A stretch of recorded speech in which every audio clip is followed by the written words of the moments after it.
Victory worship centre Christ connect అనే spiritual ప్రోగ్రామ్కి, ఆత్మీయ కార్యక్రమానికి మిమ్మల్ని అందరినీ ప్రభు అయిన యేసుక్రీస్తు శక్తిగల నామమున మరొకసారి రాత్రి ఆహ్వానిస్తున్నాను. మనము ఈ యొక్క క్రైస్ట్ కనెక్ట్లో love him, learn from him and to live for him అనేటువంటి కార్యక్రమంలో దేవుడిని చేరి అండ్ దేవుడికి మహిమకరముగా మన జీవితాల్ని బలపరచుకోవడానికి దేవుడిచ్చిన కృపను బట్టి సంతోషిస్తూ ప్రార్థన ద్వారా ఈ కార్యక్రమాన్ని ప్రారంభిద్దాం. పరిశుద్ధుడు అయిన మా దేవా, సర్వశక్తిమంతుడవు, సర్వజ్ఞానివి, నీ సన్నిధిని మాకు అనుగ్రహించినందుకు మీ కృతజ్ఞతలు. ఈ రాత్రి మేము సంఘముగా, కుటుంబముగా, వ్యక్తిగతముగా క్రైస్ట్ కనెక్ట్లో కనెక్ట్ అవుతుండగా, మొదట క్రీస్తుతో అండ్ తర్వాత తోటి క్రైస్తవ సహోదరి సహోదరులతో కనెక్ట్ అవుతుండగా మాకు మీ కృప దయచేయండి. మేమందరము ఆత్మీయంగా మరి ఈ యొక్క టెక్నాలజీ మూలంగా కూడుకుంటుండగా ఏ ఆటంకము లేకుండా ఈ రాత్రి నీ సన్నిధిలో నీ చిత్త ప్రకారం మేము వర్ధిల్లుటకు సహాయము చేయమని, ఆటంకములన్నింటినీ దూరపరిచి మీ ఆత్మ సహాయము, మీ యొక్క శక్తిని మాకు తోడుగా ఉంచమని మా ప్రభు రక్షకుడైన యేసుక్రీస్తు శ్రేష్ఠ నామమును అడిగి ప్రార్థిస్తున్నాం తండ్రి. Amen, amen. సో మనం గత కొన్ని దినాలుగా క్రైస్ట్ కనెక్ట్ అనేటువంటి కార్యక్రమంలో ఈ రకంగా కనెక్ట్ అవుతున్నాం. దాన్ని బట్టి దేవుణ్ణి స్తుతిస్తున్నాను.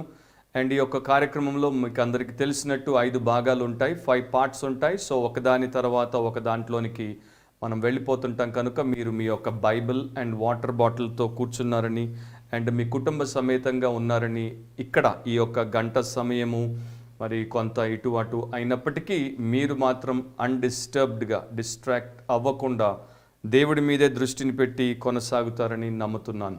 మొదటి భాగంలో prayers from the purified.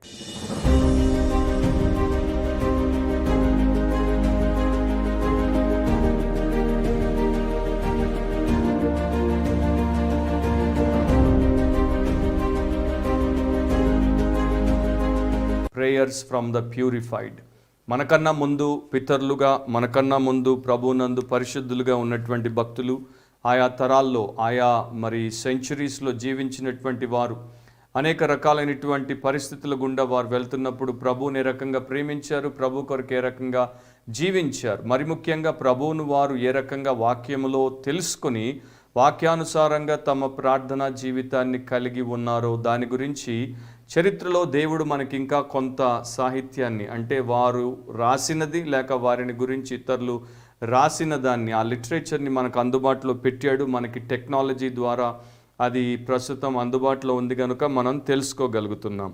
So ఈ రాత్రి మరి నేను అలాంటి ఒక భక్తుడి ప్రార్థనను క్లుప్తంగా మీకు వినిపించక మునుపు ఒక వచనాన్ని చదువుతాను. కీర్తన 119:94, సామ్ 119:94, కీర్తన 119:94. నీ ఉపదేశములను నేను వెదుకుచున్నాను, నేను నీవాడనే, నన్ను రక్షించుము అని తెలుగులో రాయబడింది. ఇంగ్లీష్లో ఒక వర్షన్లో lord I am yours and you are my savior, I have sought to live my life pleasing to you అనేటువంటి మాటలు మనకు కనపడతాయి. సో ప్రభువా, నీవు నా వాడవు, నా రక్షకుడవు, నేను నీ వాడను, నేను నీ ఉపదేశాన్ని వెతుకుతున్నాను. అంటే నీ యొక్క కట్టడ, నీ యొక్క శాసనం, నీ యొక్క ఆజ్ఞ, నీ యొక్క ఆలోచన, నీ యొక్క శ్రేష్టమైనటువంటి ఉపదేశమును నేను కోరుకుంటున్నాను. ఒక మనిషి దేవుడి సన్నిధికి వచ్చి దేవుడి సహాయాన్ని కోరుకోవాలి. దేవుడి సంకల్పాన్ని ఒక వ్యక్తి తెలుసుకోవాలి అంటే, మరి ముఖ్యంగా ఒక విశ్వాసి తెలుసుకోవాలి అంటే, అది దేవుడి ప్రమేయం లేకుండా, దేవుడు తాను తన యొక్క సత్యముతో ప్రత్యక్షపరచుకోకుండా జరిగే పని కాదు. ప్రపంచవ్యాప్తంగా చాలామంది బైబిల్స్ని కొనుక్కున్నారు, బైబిల్స్ని కలిగి ఉన్నారు, బైబిల్స్ని తిరిగేసి చదువుతూ ఉంటారు. కానీ చాలామందికి బైబిల్ అర్థం కాదు. బైబిల్లో ఉన్నటువంటి విషయాలు వారు ఎన్ని సంవత్సరాలు గడిచినా కూడా గ్రహించలేని పరిస్థితిలో ఉంటారు. కారణం ఏంటి? వారికి ఆ యొక్క ఇల్యూమినేషన్ లేదు. అంటే దేవుడి వాక్యంలో ఉన్నటువంటి ఉపదేశానికి సంబంధించినటువంటి వెలుగు లేదన్నమాట. ఈ వెలుగు ఎలా వస్తుంది? ప్రార్థనలో దేవుడు మనకు ప్రత్యక్షపరిచినప్పుడు మనకు వచ్చేటువంటి విషయం. ఈ భక్తుడు, కీర్తనాకారుడు ఏమని ప్రార్థన చేస్తున్నాడు? నేను నిన్ను వెతుకుతున్నాను, నీ ఉపదేశాన్ని వెతుకుతున్నాను, సో నీవు నన్ను రక్షించు ఆయన ఉన్నటువంటి ఏ పరిస్థితిలోనైనా ఆయనకి విడుదల కావాలి, లేక రక్షణ కావాలి, లేక సహాయము కావాలి అని అనుకుంటే అది కేవలం దేవుడి ద్వారానే లభిస్తుంది. సో దేవుడు ఆ రకంగా ఏర్పాటు చేశాడు కనుక మనం ప్రార్థన ద్వారా సాధించేటువంటి విషయాలు అన్నీ ఇన్ని కావు. ఈ రోజున మీరు మీ ప్రార్థనా జీవితాన్ని ఏ రకంగా చూస్తారో నాకు తెలియదు, కానీ ఒకప్పటి భక్తులు మాత్రం వారి ప్రార్థనా జీవితంలో చాలా వివేకమును ఉపయోగించేవారు. ఈ వివేకం అనేది ప్రేయర్లో మరి యొక్క విజ్డమ్ అనేది, లేకపోతే ఈ యొక్క ప్రూడెన్స్ అనేది, అంటే జ్ఞానము లేక వివేకం అనేది ఎలా వస్తుంది? మనలో నుండి అయితే రాదు. ఎందుకంటే మనము అపవిత్రులము, పాపులము, క్రీస్తుకు వెలుపల బ్రతికినంత కాలం మనం లోకంలో దేవుని జ్ఞానానికి, దేవుని యొక్క సత్యానికి దూరస్థులముగా ఉన్నాం కనుక అది మనలో లేదు. మన చుట్టూ ఉన్నటువంటి సమాజంలో లేదు, మన ఇంటి వారిలో లేదు. అది ఉన్నది కేవలం యేసు క్రీస్తులోనే కనుక కొలసి మీరు తర్వాత చదువుకోండి, బుద్ధి జ్ఞానముల సర్వ సంపదలు ఆయనలోనే ఉన్నాయి.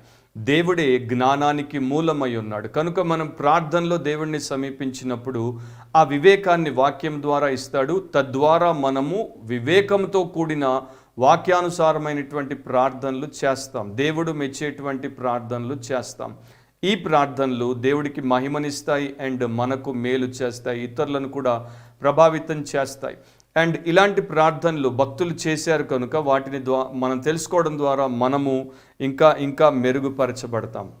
అండ్ ఒకవేళ ఈ రాత్రి ఆ భక్తుడు చెప్పినట్టు నీ ఉపదేశం కోసం వెతుకుతున్నాను, నన్ను రక్షించుము అని అంటున్నాడు, అంటే సేవ్ మీ అంటున్నాడు, డెలివర్ మీ అంటున్నాడు, లిబరేట్ మీ అంటున్నాడు. దేంట్లో నుండి మనకి తెలియదు, అది అక్కడ పూర్తిగా రాయబడలేదు, కానీ మనం గ్రహించవచ్చు. బహుశా ఈ రాత్రి నీవు కూడా ఏదైనా విషయంలో నుండి, ఏదైనా మరి వ్యవహారము నుండి, ఏదైనా వ్యసనము నుండి, లేక ఏదైనా వ్యాపకము నుండి, దేవా నన్ను విమోచించు, నేను ఎక్కువ సమయం నీ సన్నిధిలో గడుపుతాను, ఎక్కువ ప్రార్థన చేస్తాను, ఎక్కువ వాక్యాన్ని తెలుసుకోవడానికి సమయాన్ని కేటాయిస్తాను, లేక నీ పనుల మీద నేను నా జీవితాన్ని నడిపించుకుంటాను అని నీవు ఒకవేళ ప్రార్థన చేస్తూ ఉంటే ఒకటి తెలుసుకో, ప్రార్థన లేకుండా మనము పగలము, అంటే without prayer there is no breaking, మనము విరవబడము. సో ప్రార్థనలో ఎప్పుడైతే నిన్ను నీవు దేవుడికి అప్పగించుకుంటావో అంతకు మునుపు దేవుడికి వ్యతిరేకంగా ఉన్నటువంటి విషయాలు, చాలామంది దేవుడికి ఎందుకు సరెండర్ అవ్వరు, ఎందుకు సమర్పించుకోరు, ఎందుకు పరిపూర్ణంగా లోబడరు అంటే వారి జీవితంలో దేవుడితో సంబంధం లేదు.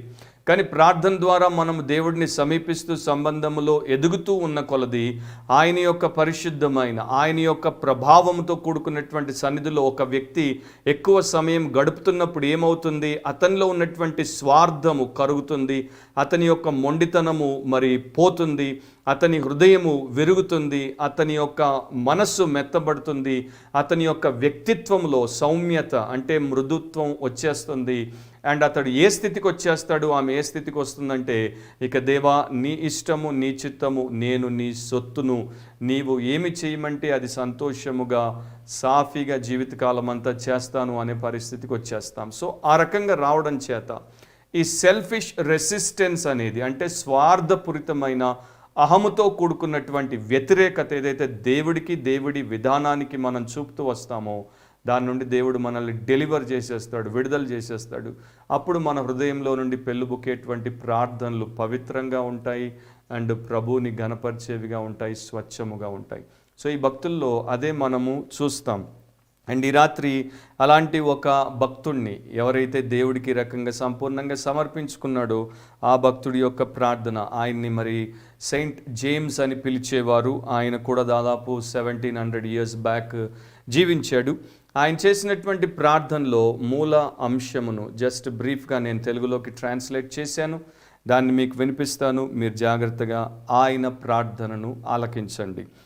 ఈ రకంగా ప్రారంభించాడు. ఓ కనికరము గల దేవా, నీ పరిశుద్ధ అపోస్తలుడైన యాకోబు తన తండ్రిని తన సమస్తమును విడిచి నీ కుమారుడైన యేసుక్రీస్తును వెంబడించిన విధముగా నేను కూడా ఈ లోక సంబంధమైన మరియు శరీరానుసారమైన కోరికలను విసర్జించి నిన్ను వెంబడించుటకు దయచేయుము. నీ పరిశుద్ధ ఆజ్ఞలను గైకొనుచు నా కర్తవ్య పాలన కొరకు నేను సంతోషముతో సిద్ధ మనసుతో మరణమునైనను హత్తుకొనుటకు సహాయము చేయుము. కానీ నిన్ను ఎన్నటికిని విసర్జించనీయకుము. నీ గూర్చి సాక్ష్యమిచ్చు ప్రతి అవకాశమును నేను యథార్థమైన ప్రేమతో నీ సత్యము కొరకు పోరాడుతూ నాకు వ్యతిరేకముగా వచ్చు ప్రతి కిరాతకమైన హింసకుని అధిగమించి నీ నిత్య బహుమానమును పొందుటకు నా ప్రాణమును అర్పించుటకును బలపరచుము. నా కొరకు మరణించి తిరిగి లేచి పరలోకమునకు ఆరోహణమై తండ్రి ప్రక్కన ఆసీనుడైన విజ్ఞాపన చేయుచున్న ఓ ధన్యుడవైన ప్రభువా, ఈ విధమైన కృపను నీ నమ్మకమైన శిష్యులందరికీ దయచేయుము. ఆమెన్ అని ప్రార్థన చేశాడు. అఫ్కోర్స్ పెద్ద పెద్ద ప్రార్థనలు ఉన్నప్పటికీ నేను జస్ట్ దాంట్లో జిస్ట్ని అప్పుడప్పుడు మీకు వినిపిస్తున్నాను. సో దట్ మనకు చాలామందికి ప్రార్థన ఎలా చేయాలో తెలీదు అనుకునేటువంటి వారికి ప్రత్యేకంగా ఈ రకంగానే చేయమని నేను చెప్పట్లేదు. ప్రార్థనలో ఎలాంటి కంటెంట్ని మనం కలిగి ఉండొచ్చు. సమర్పించబడ్డాడు కనుక ఆ రకంగా చక్కని శ్రేష్టమైన ప్రార్థన చేశాడు. ఆ ప్రార్థనలో మూలమేంటో మీరు ఈ పాటికి గ్రహించి ఉంటారు. అదేంటి? టు విట్నెస్ ఫర్ క్రైస్ట్, క్రీస్తు కొరకు నేను సాక్షిగా హతసాక్షిని అవ్వడానికి కూడా సిద్ధమే. సో క్రైస్ట్ కనెక్ట్లో రెండో భాగంలోనికి మనం వెళ్ళిపోదాం. Devotion for demolition.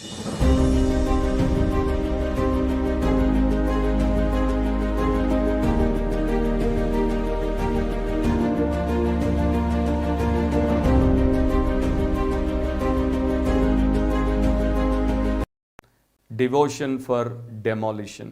దీంట్లో వాక్యమును ధ్యానించడం ద్వారా, వాక్యముతో మనము పటిష్టపరచబట్ట ద్వారా అండ్ ఇతరులు దేవుడి సన్నిధిలో సమయం గడిపి వాక్యాన్ని ప్రత్యేకంగా పఠించి లోతునకు వెళ్ళి దాంట్లో ఉన్నటువంటి సారాన్ని వెలికి తీసి వారు మరి యొక్క డివోషనల్స్లో మనకి అందించారు కనుక అలాంటి భక్తుల పుస్తకాలను మీకు పరిచయం చేస్తున్నాను. ఈ రాత్రి కూడా ఒక చక్కని దేవుడి చేత చాలా శ్రేష్టముగా వాడబడినటువంటి భక్తుడు, ప్రపంచవ్యాప్తంగా తన యొక్క ఇన్ఫ్లుయెన్స్ని విడిచి వెళ్ళిపోయినటువంటి భక్తుడు, ఆయన చనిపోయిన తర్వాత కూడా, బ్రతికున్నప్పుడే కాదు చనిపోయిన తర్వాత కూడా సేవ చేస్తున్నటువంటి భక్తుడు. హెబ్రీ 11వ అధ్యాయం మీరు చదివితే హేబేలు చనిపోయినను ఇంకా మాట్లాడుతున్నాడు. కాకపోతే ఈ భక్తుడు చనిపోయినా కూడా పుస్తకాల ద్వారా ఇంకా చాలామందికి మాటలు చెప్తూనే ఉన్నాడు, ప్రసంగాలు చేస్తూనే ఉన్నాడు, పురి కొలుపుతూనే ఉన్నాడు. ఆయన గురించి నేను ఈ రాత్రి మీకు క్లుప్తంగా చెప్పి ఆయన రాసినటువంటి ఒక డివోషనల్ని పరిచయం చేయబోతున్నాను. దానికన్నా ముందు మొదటి కీర్తన 1 అంటే సామ్ 1 ఒక్కసారి మీరు తిప్పితే దాంట్లో నేను కొన్ని వచనాలు చదువుతాను. మొదటి కీర్తన: దుష్టుల ఆలోచన చొప్పున నడువక, పాపుల మార్గమున నిలువక, అపహాసకులు కూర్చుండు చోటను కూర్చుండక, యెహోవా ధర్మశాస్త్రమునందు ఆనందించుచు దివారాత్రము దానిని ధ్యానించువాడు ధన్యుడు. అతడు నీటి కాలువల యోరను నాటబడినదై ఆకు వాడక తన కాలమందు ఫలమిచ్చు చెట్టు వలె నుండును. అతడు చేయునదంతయు సఫలమగును అని రాయబడి ఉంది. చాలా చాలా సారం ఉన్నటువంటి వాక్య భాగం అది. నేను ఇప్పుడు దాంట్లోనికి వెళ్ళను, కాకపోతే 2-3 విషయాలు మీ దృష్టికి తీసుకుని వస్తాను. మనం చాలాసార్లు ఉదయము బైబిల్ చదువుకుంటాం, మధ్యాహ్నం బైబిల్ చదువుకుంటాం, రాత్రి బైబిల్ చదువుకుంటాం. అండ్ ఇప్పుడు ఎక్కువ టైం ఉంది కనుక ఎక్కువ సార్లు కూడా బహుశా మీరు బైబిల్ చదువుతూ ఉండొచ్చు. నా ప్రశ్న ఏంటంటే, మీరు ఒక అధ్యాయము చదివారు, లేక 4 అధ్యాయాలు చదివారు, లేక ఓల్డ్ టెస్టిమెంట్ న్యూ టెస్టిమెంట్లో అటు ఇటు భాగాలు చదివారు. దాంట్లో ఎంత ఆ టైంలో మీరు నిజంగా నేర్చుకోగలుగుతున్నారు? ఎంత మీ మైండ్లోనికి వెళ్తోంది? అంటే అర్థవంతముగా మీ జీవితంలోనికి ఎంత వాక్యం వస్తోంది? నిజం చెప్పాలంటే చాలామంది, నేను కూడా చాలాసార్లు గ్రహించింది ఏంటంటే, ఆ యొక్క చాప్టర్లో 34 వచనాలు ఉన్నాయనుకోండి, 2 లేక 3 వచనాలు మనకు అర్థమవుతాయి, మిగతా అర్థం కావు. మనము ఏ ధోరణితో ఉంటాం, ఏ వైఖరితో ఉంటాం, ఈరోజు భాగం చదివేయాలి, చదివేసాం, అయిపోయింది అనేసి మనం వెళ్ళిపోతాం. అండ్ అర్థం కాని విషయాలను మనం ఇంకా ఎక్కువ ఆసక్తితో 1కి 4 సార్లు చదవడము, దానికి సంబంధించిన కామెంటరీని చూడడము, లేకపోతే దాని గురించి ఇతర భక్తులు వారి జీవితంలో అర్థం చేసుకుని దేవుడు వారికి ఇచ్చినటువంటి ప్రత్యక్షతను ఏ రకంగా రాశారో తెలుసుకోవడం, ఇవన్నీ చెయ్యం. సో ఒక రకంగా మనం న్యాయం చేసుకుంటున్నామా అంటే లేదు, దేవుడి ఎదుట ఆయన చిత్తాన్ని చేస్తున్నామా అంటే అది కూడా సంపూర్ణంగా లేదు అని చెప్పొచ్చు. ఎందుకంటే మన బైబిల్ రీడింగ్, మన బైబిల్ స్టడీ అసంపూర్ణంగా ఉండిపోతుంది. సో ఇలాంటి వారు చాలామంది ప్రపంచంలో ఉన్నారు ఈ తరంలో. ఇప్పుడైతే ఇంకా 2020లో ఇంక ఇలాంటి వారే ఎక్కువ. అర్థం చేసుకునేవారు, దాన్ని అనుభవపూర్వకంగా జీవించేవారు చాలా తక్కువ. 5% అని కూడా చెప్పడానికి నాకు సంకోచము లేదు. సో లాంటి టైమ్స్లో మనకు కావాల్సింది ఏంటంటే భక్తులు మనకిచ్చినటువంటి చక్కని భక్తి గల ఆత్మ ప్రేరితమైనటువంటి పుస్తకాలు. వాటి ద్వారా మనం వాక్యమును ఎలా చూడాలి, ఎలా నేర్చుకోవాలి, ఎలా సారాన్ని తీసుకోవాలి అనేది over a period of time కొంతకాలానికి తెలుసుకుంటాం. వారు ధ్యానించి దాన్ని తీసి మనకిస్తున్నారు కనుక మనం కూడా ధ్యానించడాన్ని నేర్చుకుంటాం. కీర్తనకారుడు చూడండి, ధ్యానం గురించి, మెడిటేషన్ గురించి, అది కూడా మెడిటేషన్ దేవుడి వాక్యాన్ని ఏ రకంగా చేస్తే మనకు ఎంత శ్రేయస్కరమైనటువంటి మేలు కలుగుతుందో చెప్పాడు. యెహోవా ధర్మశాస్త్రమునందు ఆనందించుచు దివారాత్రము దానిని ధ్యానించువాడు ధన్యుడు. మీరు ఒక అరగంట బైబిల్ చదివారు కానీ దాన్ని 6 గంటలు ధ్యానించవచ్చు. మీరు 1 గంట బైబిల్ చదివారు కానీ దాన్ని మీరు 24 గంటలు ఒకవేళ మెలకువగా ఉంటే ధ్యానించవచ్చు. అయితే దీంట్లో ఒక మెథడ్ ఉంది, ఒక విధానం ఉంది. అది నేనంత ఇప్పుడు వివరించను కానీ ఒక్క మాట చెప్తాను. ఎవడైతే దేవుడి వాక్యమును ఆనందముతో చదువుతాడో వాడే ఆ తర్వాత తనకున్న అవకాశాలన్నింటినీ కూడా చక్కగా ధ్యానపూర్వకంగా వాక్యమును లోతుల్లోనికి ధ్యానించుకుంటూ వెళ్ళిపోతాడు. సో ఈ రకంగా దేవుడి వాక్యమును దినము రాత్రి ధ్యానించేటువంటి వ్యక్తి జీవితంలో నెగటివ్ అనేది లేకుండా పాజిటివ్ అనేది పెరిగి అతడి జీవితం ప్రభువుకి, ఇతరులకు ప్రీతికరంగా మారుతుంది. నెగటివ్ ఏంటి? ఈ రకంగా ధ్యానించేటువంటి వ్యక్తి జీవితంలో దుష్టుల ఆలోచన చొప్పున నడువడు. ఈ దుష్టులు ఫిజికల్గా ఉన్న దుష్టులు కావచ్చు, వర్చువల్గా మన ఇంట్లోకి మన చేతిలోకి వచ్చేటువంటి దుష్టులు కావచ్చు. పాపుల మార్గమున నిలువడు, అపహాసకులు కూర్చుండు చోటన కూర్చుండడు. సో ఎంత చక్కగా అతని యొక్క జీవితాన్ని కంప్లీట్గా దేవుడి యొక్క వాక్యపు ధ్యానము మార్చేస్తుందో చూడండి. మెడిటేషన్ అనేది ఎట్లా మేనిఫెస్ట్ అవుతుందంటే ఎలా చూపిస్తుంది? తర్వాత మీరు చదివితే, అతడు నీటి కాలువల యోరన నాటబడినదై ఆకు వాడక తన కాలమందు ఫలమిచ్చు చెట్టు వలె ఉంటాడు. సో ఫ్రెష్గా ఉంటాడు అండ్ ఫ్రూట్ఫుల్గా మారుతాడు. అండ్ అతని యొక్క జీవితము ఇతరులకు మరి తృప్తికరంగా ఉంటుంది, ఇతరులను అది సేద తీర్చేదిగా ఉంటుంది. అతడు చేయునదంతయు సఫలమగును. అతడు ఏదైనా చేస్తే దేవుడు దాన్ని వర్ధిల్ల చేస్తాడు కనుక అది ఫ్రూట్ఫుల్గా లేకపోతే సక్సెస్ఫుల్గా ఉంటుంది. అందుకని మెడిటేషన్ అవసరం. మనము మెడిటేటర్లము అంటే ఎప్పుడు కూడా మెడిటేట్ చేస్తూనే ఉంటాం. మనిషిలో ఉన్న ఒక బలహీనత ఏంటంటే నెగిటివిటీని ఎక్కువ మెడిటేట్ చేస్తాడు. దాన్ని విడిచిపెట్టాలి. మనుషుల మాటల్ని మెడిటేట్ చేయడం వదిలేయండి, అది మీకు ఏమాత్రం క్షేమకరం కాదు. ప్రపంచంలో ఉన్న పరిస్థితులను మెడిటేట్ చేయడం వదిలేయండి, అవి కూడా మీకు నెమ్మదిని, నిద్రలేని రాత్రులను ఇస్తాయి కనుక దాన్ని విడిచిపెట్టండి. భవిష్యత్తు గురించి మెడిటేట్ చేయకండి, ఎందుకంటే యేసుప్రభు చెప్పాడు, ఏనాటి కీడు ఆనాటికి చాలును, రేపటిని గుర్చిన చింత మీకు అక్కర్లేదని. సో ఏది వద్దన్నాడో దాన్ని విడిచిపెడదాం, ఏది చేయమన్నాడో దాన్ని మనం చేద్దాం. ఏం చేయమన్నాడు? దివారాత్రములు దేవుని వాక్యమును ఆనందముతో ధ్యానించమన్నాడు. సో ఆ పని మీరు చేయండి. అండ్ ఈ రాత్రి నేను పరిచయం చేస్తున్నటువంటి ఒక అద్భుతమైనటువంటి దైవ సేవకుడు, ఆయన పేరు ఆండ్రూ మరే. ఆయన 1828లో జన్మించాడు, 1917లో ప్రభునందు నిద్రించాడు. చాలా దీర్ఘకాలము దేవుడి కొరకు ఆయన లోకంలో జీవించాడు. క్రైస్తవ్యంలో మరి ప్రార్థన లేకపోతే క్రీస్తునందున్నటువంటి ఆ నిలిచి ఉండే జీవితం, అవాయిడింగ్ ఇన్ క్రైస్ట్ లేకపోతే క్రైస్ట్ లైఫ్ గురించి ఇన్ డెప్త్ టీచింగ్ని ఇచ్చినటువంటి కొంతమందిలో ఆండ్రూ కూడా ఒక భక్తిపరుడిగా ప్రపంచవ్యాప్తంగా గుర్తించబడ్డాడు. సౌత్ ఆఫ్రికాలో ఇతడు 60 ఏళ్ళు దేవుడి కొరకు నిర్విరామంగా పరిచర్య చేశాడు. ఆయన మెయిన్ థీమ్ ఏంటంటే డీపర్ స్పిరిచువల్ లైఫ్, ఆత్మీయ జీవితము లోతుగా ఉండాలి కనుక ఆయన లోతుగా ప్రభువులో వాక్యంలోనికి వెళ్ళాడు. అండ్ అదే లోతును తన ప్రసంగాల్లో, తన పరిచర్యలో, తన పుస్తకాల్లో ప్రపంచానికి చూపించాడు. ఆయన 60 ఏళ్ల కాలపు పరిచర్యలో మరి చాలా పనులు చేశాడు. 200 పుస్తకాలు, కరపత్రాలు ఆయన రచించి ముద్రించాడు. విద్యా సంస్థలను ప్రారంభించి నడిపించాడు. సామాజిక సేవను చేశాడు సంఘానికి. అండ్ అనేక సభల్లో వాక్య పరిచర్యకు తన్ను తాను అప్పగించుకున్నాడు. ఈ భక్తుడు ఒకే ఒక విధానాన్ని తన జీవితంలో కలిగి ఉన్నాడు. అదేంటంటే, నేను క్రీస్తులో ఎంత ఎక్కువగా ఉంటే క్రీస్తును లోకానికి అంత ఎక్కువగా చూపించగలను. కనుక అతడు రక్షించబడినప్పుడు యవనంలో తన్ను తాను ప్రభు అయిన యేసు క్రీస్తు మీద ఆయన ఏమంటాడంటే, I have cost my self on Jesus, నేను యేసు మీద నన్ను పారవేసుకున్నాను. ఆ భక్తుడు ఈ రకంగా ప్రార్థన చేసేవాడు. ఏంటి?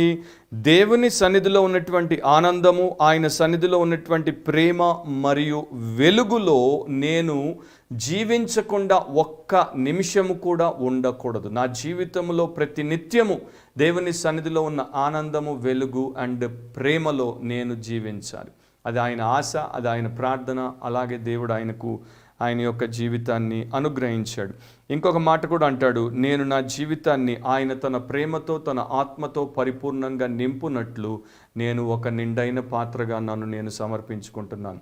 సో ఈ రకమైనటువంటి భక్తులను దేవుడు ఎంతగా వాడుకుంటున్నాడు అన్నది చరిత్రలో మీరు చూస్తే ఇవి కొన్ని నిదర్శనలు.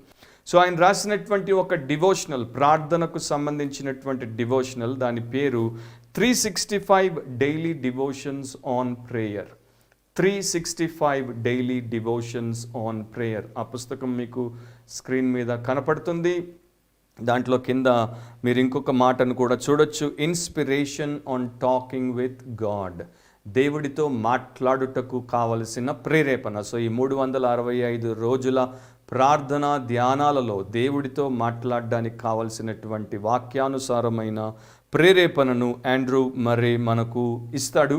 మరి దేవుడితో ప్రార్థనలో సహవాసం ఎలా చేయాలి అని ఆయన రచించిన అనేక పుస్తకాల్లో నుండి తీసుకుని ఈ యొక్క డివోషనల్ని వారు పొందుపరిచి తయారు చేశారు.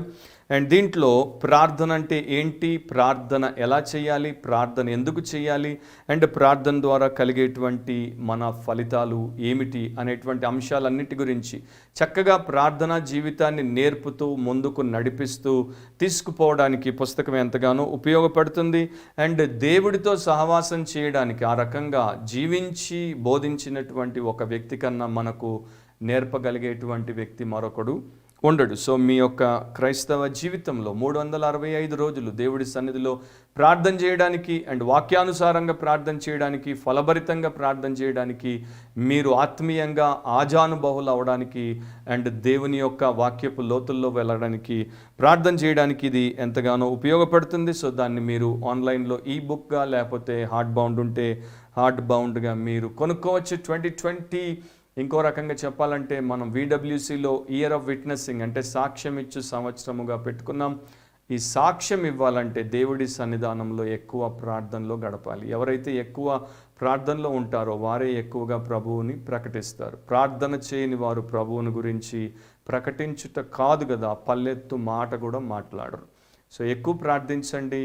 దీన్ని ఈ సంవత్సరపు గిఫ్ట్గా తీసుకోండి. ఎందుకంటే ప్రస్తుత ప్రపంచంలో ప్రార్థన అవసరం ఎక్కువ అండ్ మన పరిస్థితుల్లో కూడా మనకు ప్రార్థన అవసరం. ఇక నెక్స్ట్ 3వ భాగంలోనికి వెళ్తున్నాను.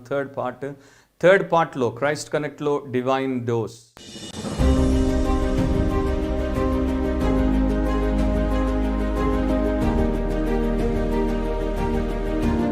డివైన్ డోస్ అనేటువంటి భాగాన్ని మనం చూస్తాం. ఇక్కడ దేవుడి నామములు లేక ఆయన బిరుదులకు సంబంధించి ఒక క్లుప్త విశ్లేషణ, అంటే జస్ట్ బ్రీఫ్గా దాన్ని తీసుకొని మనం ఒక నగ్గెట్గా దాన్ని మన యొక్క జీవితాన్ని మరి బలోపేతం చేసుకోవడానికి, మనకు కావాల్సినటువంటి స్పిరిచువల్ బూస్ట్ని తీసుకోవడానికి మనము చేస్తున్నాం. సో ఈ రోజున మరి నేను మీకు పరిచయం చేసేటువంటి పేరు లేకపోతే ఆయన నామము ఏంటి అంటే నిర్గమకాండం 34వ అధ్యాయము 14వ వచనం. Exodus chapter 34 and 14. దాంట్లో ఈ రకంగా దేవుడి వాక్యము చెప్తోంది, ఏలయనగా వేరొక దేవునికి నమస్కారము చేయవద్దు, ఆయన నామము రోషము గల యెహోవా, ఆయన రోషము గల దేవుడు. సో ఆయన పేరేంటి? రోషము గల దేవుడు, జెలస్ గాడ్ అని ఇంగ్లీష్లో ఉంటుంది. హీబ్రూలో అది ఎల్ ఖనా అంటే జెలస్ గాడ్ లేకపోతే రోషము గల దేవుడు. మీరు ఇంకొక భాగాన్ని కూడా తర్వాత చదువుకోవచ్చు. ద్వితీయోపదేశ కాండం 6వ అధ్యాయం 15వ వచనం. అక్కడ కూడా దేవుడు రోషము గల దేవుడిగా మనకు కనబడతాడు. ఆయన పేరు రోషము గల దేవుడు. ఆయన నామము ఆయన యొక్క స్వభావాన్ని మనకు బయలుపరుస్తుంది. ఈ యొక్క తెలుగులో రోషము అని మనం అనుకున్నప్పుడు మనము ఇంకో రకంగా ఆలోచించే అవకాశం ఉంది. కానీ ఇంగ్లీష్లో జెలస్ అనే పదం వినగానే చాలామందికి ఇదొక విచిత్రంగా, ఇదొక విడ్డూరంగా, మెంగుడు పడనటువంటి ఒక విషయంగా ఉంటుంది. ఎందుకంటే దేవుడేంటి? ప్రేమ స్వరూపి కదా. ఆయనలో జలసి ఉండడం ఏంటి, ఆయనలో ఈర్ష్య ఉండడం ఏంటి, ఆయనలో అసూయ ఉండడం ఏంటి అని కొంతమంది మరి దీన్ని జీర్ణించుకోవడానికి కష్టపడతారు. సో ఇక్కడ దీని యొక్క అర్థం ఏంటంటే దేవుడు స్వార్థపరుడు, ఆయనలో మన పట్ల ఈర్ష్య ఉంది, అసూయ ఉంది అని కానే కాదు. దేవుడు సంపూర్ణుడు, పరిపూర్ణుడు. ఆయన ఎంత సంపూర్ణుడు అంటే ఆయన మన క్షేమాన్ని సంపూర్ణంగా కోరినప్పుడు మనము ఆయన ఆశించిన రీతిలో ఉండకపోతే మన పట్ల రోషమును చూపువాడు. అదేంటో మీకు అర్థమవులాగున్న నేను ఒక ఎక్స్ప్లెనేషన్ చిన్నది ఇస్తాను. అంటే మనము దేవుడి సొత్తు అయినటువంటి ప్రజలముగా ఉండుటకు ఆయన తన స్వంత కుమారుని రక్తముతో మనల్ని కొన్నాడు, తన ఆత్మతో మనల్ని నింపాడు, తన వాక్యముతో మనల్ని పోషిస్తున్నాడు. సో దేవుడికి మనము సంపూర్ణముగా చెందిన వారం, ఆయన యొక్క సొత్తై ఉన్నాం. ఆయన్ని ఆరాధించేటువంటి విషయంలో ఆయనకు మరొక పోటీదారుడు లేకపోతే ఆయనకు మరొక ప్రత్యర్థి ఉండకుండా మనం ఆయన్ని ఆరాధించాలని కోరుకుంటున్నాడు. అంటే when you worship God you should see that there is no rival or no competitor to God's worship. So దేవుడితో మనము మరొకరిని ఆరాధించడానికి వీల్లేదు, దేవుణ్ణే ఆరాధించాలి. సొలొమోన్ దగ్గరికి ఒకసారి ఒక జటిలమైనటువంటి కేసు వచ్చింది. 2 తల్లులు, 2 బిడ్డలు, ఒక బిడ్డ చచ్చిపోయింది, ఆ తర్వాత ఈ బిడ్డ నా బిడ్డ నా బిడ్డ అని 2 వచ్చినప్పుడు అసలు తల్లి మాత్రము మరి చాలా బాధలో ఉంది. అబద్ధపు తల్లి ఏమో ఆ బిడ్డను కొట్టేయ ప్రయత్నం చేస్తోంది. ఆ టైంలో సొలొమోన్ చాలా తెలివిగా ఒక మాట చెప్పాడు, బిడ్డను 2 ముక్కలు చేసి ఇద్దరికి చెరి సగం ఇవ్వమని. ఆ చెడ్డ తల్లి, అబద్ధపు తల్లి, మోసపు తల్లి ఏమంది, అలాగే చేయమంది. కానీ నిజమైన తల్లి ఏమంది, వద్దు, నా బిడ్డను 2 ముక్కలు చేయవద్దు, వాడు నాకు లేకపోయినా పర్వాలేదు, వాడు చావకూడదు, వాడు బ్రతికుండాలి, పూర్తిగా దానికే ఇచ్చేయమంది. అప్పుడు సొలొమోన్ చాలా సింపుల్గా కేసుని పరిష్కరించేసి ఆ బిడ్డను నిజమైన తల్లికి ఇచ్చాడు.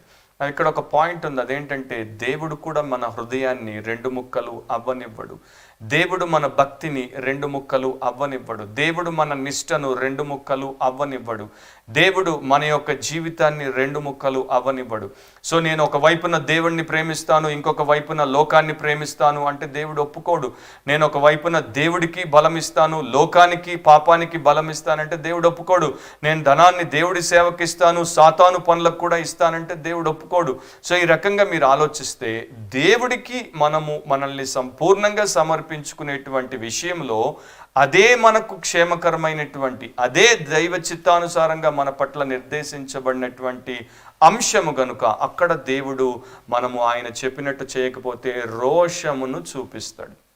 ఇశ్రాయేలీలతో ఆయన నేను మీ భర్తను అని చెప్పి ఇశ్రాయేలు దేశాన్ని తన భార్యగా ఆయన చూపించాడు. న్యూ టెస్టిమెంట్లో యేసుక్రీస్తు వరుడు, సంఘము వధువు. సింపుల్గా మనందరికీ అర్థమయ్యేటువంటి విషయం ఏంటంటే ఒక వ్యక్తి ఒక స్త్రీని పెళ్లి చేసుకున్నాడు. వారిద్దరు జీవితకాలం భార్యాభర్తలుగా ఒకరి కోసం ఒకరుగా ఒక నిబంధనతో కూడినటువంటి సంబంధంలోనికి వచ్చేసారు. ఇప్పుడు ఆ స్త్రీ తన జీవితకాలం అంతా కూడా తన శరీరము, మనస్సు, తన ఆత్మ అంతటిని తన భర్తకే సమర్పించుకోవాలి. కానీ ఆమె ఈ రకంగా ఆలోచించడానికి లేకపోతే ఈ రకంగా చెప్పడానికి వీల్లేదు. కాసేపు నేను నీతో ఉంటా, కాసేపు నేను ఫలానా వ్యక్తితో ఉంటానంటే ఆ భర్తకు వచ్చేటువంటి రోషం ఎంతో, అండ్ అది ఎంత న్యాయబద్ధమైందో, ఎంత లెజిటిమేట్ జెలసీయో మనందరికీ తెలుసు. ఎందుకంటే అది మనకు వచ్చినప్పుడు మనం కూడా చాలా చాలా ఆ రకంగా చేసి చూపుతూ ఉంటాం. సో ఈ రకంగా దేవుడు అంటున్నాడు, మీరు నా కనుపాపలై ఉన్నారు. సో దేవుడు మనల్ని కనుపాపలుగా కాపాడుతున్నప్పుడు మనం కూడా ఆయన్ని మన యొక్క only beloved of the soul అంటే మన ఆత్మకు, మన హృదయానికి ఆయన మాత్రమే ప్రియుడు అని ఎంచుట అవసరం కనుక దేవుడు తన నామమును ఎల్ ఖనా అని చూపిస్తున్నాడు. సో ఈ రకంగా నీ దేవుడిని నీవు తెలుసుకున్నప్పుడు, నా దేవుడిని నేను తెలుసుకున్నప్పుడు మన జీవితం చాలా అద్భుతంగా ఉంటుంది. ఒక పురుషుడు తన భార్య విషయంలో ఎలా ఉండాలి అంటే 1 ఉమెన్ మ్యాన్గా ఉండాలి, ఒకే స్త్రీకి అంకితమైన భర్తగా ఉండాలి. ఒక స్త్రీ తన భర్త పట్ల ఎలా ఉండాలి, 1 మ్యాన్ ఉమెన్గా, ఒకే వ్యక్తికి, పురుషునికి అంకితమైన భార్యగా ఉండాలి. ఇది మన కుటుంబ సమాజ జీవితంలో అవసరము అండ్ మన ఆత్మీయ సంఘ జీవితంలో అవసరం. ఒకసారి మీరు 2 కొరింథీ 11వ అధ్యాయం తిప్పండి. అక్కడ అపోస్తులైన పౌలు కొరింథీ సంఘానికి చాలా చాలా మరి శక్తివంతమైనటువంటి శ్రేష్టమైనటువంటి మాటలు రాశాడు. 2 కొరింథీ 2 Corinthians 11:2-3 2-3 వచనాలు. దేవాసక్తితో, ఇక్కడ ఆ యొక్క జలసి గురించి, రోషం గురించి ఆయన వాడినటువంటి పదము తెలుగులో దేవాసక్తి, ఇంగ్లీష్లో విత్ గాడ్లీ జలసీ అని అంటాడు. దేవుడికి ఉన్నటువంటి రోషముతో, మీ ఎడల ఆసక్తి కలిగి ఉన్నాను. ఎందుకనగా పవిత్రురాలైన కన్యకనుగా ఒక్కడే పురుషునికి అనగా క్రీస్తుకు సమర్పింపవలనని మిమ్మును ప్రదానము చేసి తిని. సో క్రైస్తవ విశ్వాసి, ఓ క్రైస్తవ విశ్వాసురాలా, నీవు యేసు క్రీస్తు ప్రభు అనేటువంటి ఒకే పురుషునికి ప్రదానము చేయబడ్డావు కనుక ఎప్పుడు కూడా ఆయనను వేరుగా నీవు పెట్టేసి, లేకపోతే ఆయన నుండి నీవు వేరై మరొక విషయముతో, మరొక వ్యవహారముతో, అది విగ్రహారాధన కావచ్చు, అది వ్యసనం కావచ్చు, వ్యాపకం కావచ్చు, ఇంకొక విషయం కావచ్చు, వ్యక్తి కావచ్చు, వారితో వ్యభిచరించడానికి వీల్లేదు. నీవు కంప్లీట్గా యేసుక్రీస్తు అని ఒకే పురుషునికి ప్రదానం చేయబడ్డావు కనుక ఇక్కడ నీవు తప్పు చేస్తే దేవుడు రోషమును చూపించినప్పుడు ఆయన న్యాయవంతుడు. అండ్ నీవు నేను ఆ రకంగా ఉండకపోతే నీచులము అని చెప్పడంలో దేవుడి వాక్యం ఫుల్గా మనల్ని సపోర్ట్ చేస్తుంది. సో సర్పము తన కుయుక్తి చేత హవ్వను మోసపరిచినట్లు మీ మనస్సులను చెరుపబడి క్రీస్తు ఎడలనున్న సరళత నుండి పవిత్రత నుండి ఎట్లయినను తొలగిపోవునేమో అని భయపడుచున్నాను అని రాశాడు. దాని గురించి మీరు ధ్యానించండి. నేను ఇంకా దాన్ని ఎక్కువ ఎక్స్ప్లెయిన్ చేయను. కాకపోతే పౌలు తర్వాత వచనాల్లో చెప్తాడు వేరే యేసు గురించి, వేరే ఆత్మ గురించి, వేరే సువార్త గురించి. Another Jesus, another spirit, another gospel. And ఇప్పుడున్న దినాల్లో మనం చాలా ఈజీగా క్రైస్ట్ కనెక్ట్ కదా, మనం ఓన్లీ క్రైస్ట్తోనే కనెక్ట్ అవ్వాలి, అనదర్ క్రైస్ట్తో కనెక్ట్ అవ్వకూడదు, యాంటీ క్రైస్ట్తో అసలే కనెక్ట్ అవ్వకూడదు. Only true Christ, God's son, eternal saviour Jesus క్రైస్ట్తోనే కనెక్ట్ అవ్వాలి. ఈ రోజున మీరు చూస్తే ప్రపంచంలో క్రిస్టియానిటీలో ఉన్నంత క్రిస్టియానిటీలో ఉన్నంత చెడు, దేవుడి నామమున, దేవుడి వాక్యం పేరట జరుగుతున్నంత మోసం ఇంకా ఏ మతంలో కూడా లేదేమో అనిపించేంత భయం. పౌలుకి ఈ భయం ఎలా అనిపించిందో నాకు కూడా అలాంటి భయం అనిపిస్తూ ఉంటుంది. ఎందుకంటే ఈ రోజున స్పిరిచువాలిటీ పేరు మీద చాలామంది న్యూ ఏజ్ని బోధిస్తున్నారు. అండ్ క్రిస్టియానిటీ పేరు మీద చాలామంది కార్నాలిటీని బోధిస్తున్నారు. సో మీ యొక్క celebrity preacher, celebrity pastor, celebrity singer, celebrity worship leader, లేకపోతే best selling author, best selling artist ఎవరైనా కావచ్చు, వారికి ప్రపంచంలో ఎంత పాపులారిటీ అయినా ఉండొచ్చు, వారు most of the time, almost 90% of the time another జీసస్ని, అనదర్ గాస్పల్ని, అనదర్ స్పిరిట్ని కలిగి మనలో చాలా మందిని పక్కదారి పట్టిస్తున్నారు, మోసం చేస్తున్నారు. అండ్ ఇలా జరిగితే దేవుడు ఊరుకోడు, ఎందుకంటే ఆయన రోషము కలిగిన దేవుడు. సో మనము మన డివోషన్ని ఏ రకంగా కూడా డివైడ్ అవ్వడానికి ఇష్టపడకూడదు. అండ్ దాని కొరకు మనం శ్రద్ధను, ఆసక్తిని, వాక్యానుసారమైన జీవితాన్ని కలిగి ఉండాలి. అలా దేవుడు మనకు సహాయం చేస్తాడు. సో ఈరోజు దేవుడు మనకిచ్చినటువంటి డోస్ ఏంటంటే ఎల్ ఖానా. సో జెలస్ గాడ్, రోషము గల దేవుడు. నీ దేవుడు రోషము గల దేవుడు, నా దేవుడు రోషము గల దేవుడు. మన యొక్క భక్తిని, జీవితాన్ని విభజించి ఒక ముక్క ఆయనకి, ఇంకొక ముక్క దేనికో ఇస్తానంటే ఊరుకోడు. అందుకని ప్రభు చెప్పాడు, నీ పూర్ణ హృదయంతో, నీ పూర్ణ ఆత్మతో, నీ పూర్ణ మనసుతో, నీ పూర్ణ బలముతో నీ దేవుడు అద్వితీయుడగు దేవుడు. We have only one God. We do not have 2 gods, 10 gods or 10 million gods. We have only one God. ఆ వన్ గాడ్కి మన వన్ హార్ట్తో, వన్ డివోషన్లో మనం ఉండాలి. అలాంటి దేవుడు నిన్ను నన్ను ఆ రకంగా నడిపించునుగాక.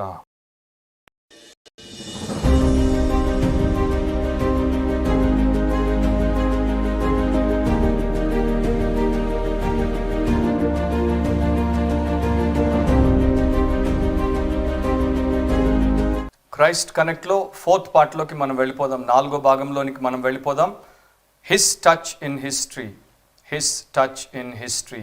సో చరిత్రలో దేవుని యొక్క హస్తము చేసినటువంటి కార్యమును గురించి మనము క్లుప్తంగా నేర్చుకుంటున్నాం. ఆర్ చరిత్రలో ఆయన ఎవరి జీవితంలో అయితే కార్యము చేశాడో వారి గురించి మనము తెలుసుకుంటున్నాం. అండ్ ఈ రాత్రి అలాంటి ఒక వ్యక్తిని గురించి మనం తెలుసుకోబోతున్నాం. ఈమె ఒక స్త్రీ, ఒక విశ్వాసురాలు. ఆ తర్వాత ఆమె విశ్వాసము కొరకు హతసాక్షిగా చేయబడినటువంటి ఘనమైనటువంటి స్త్రీ. ఆమె పేరు పర్పెచువా.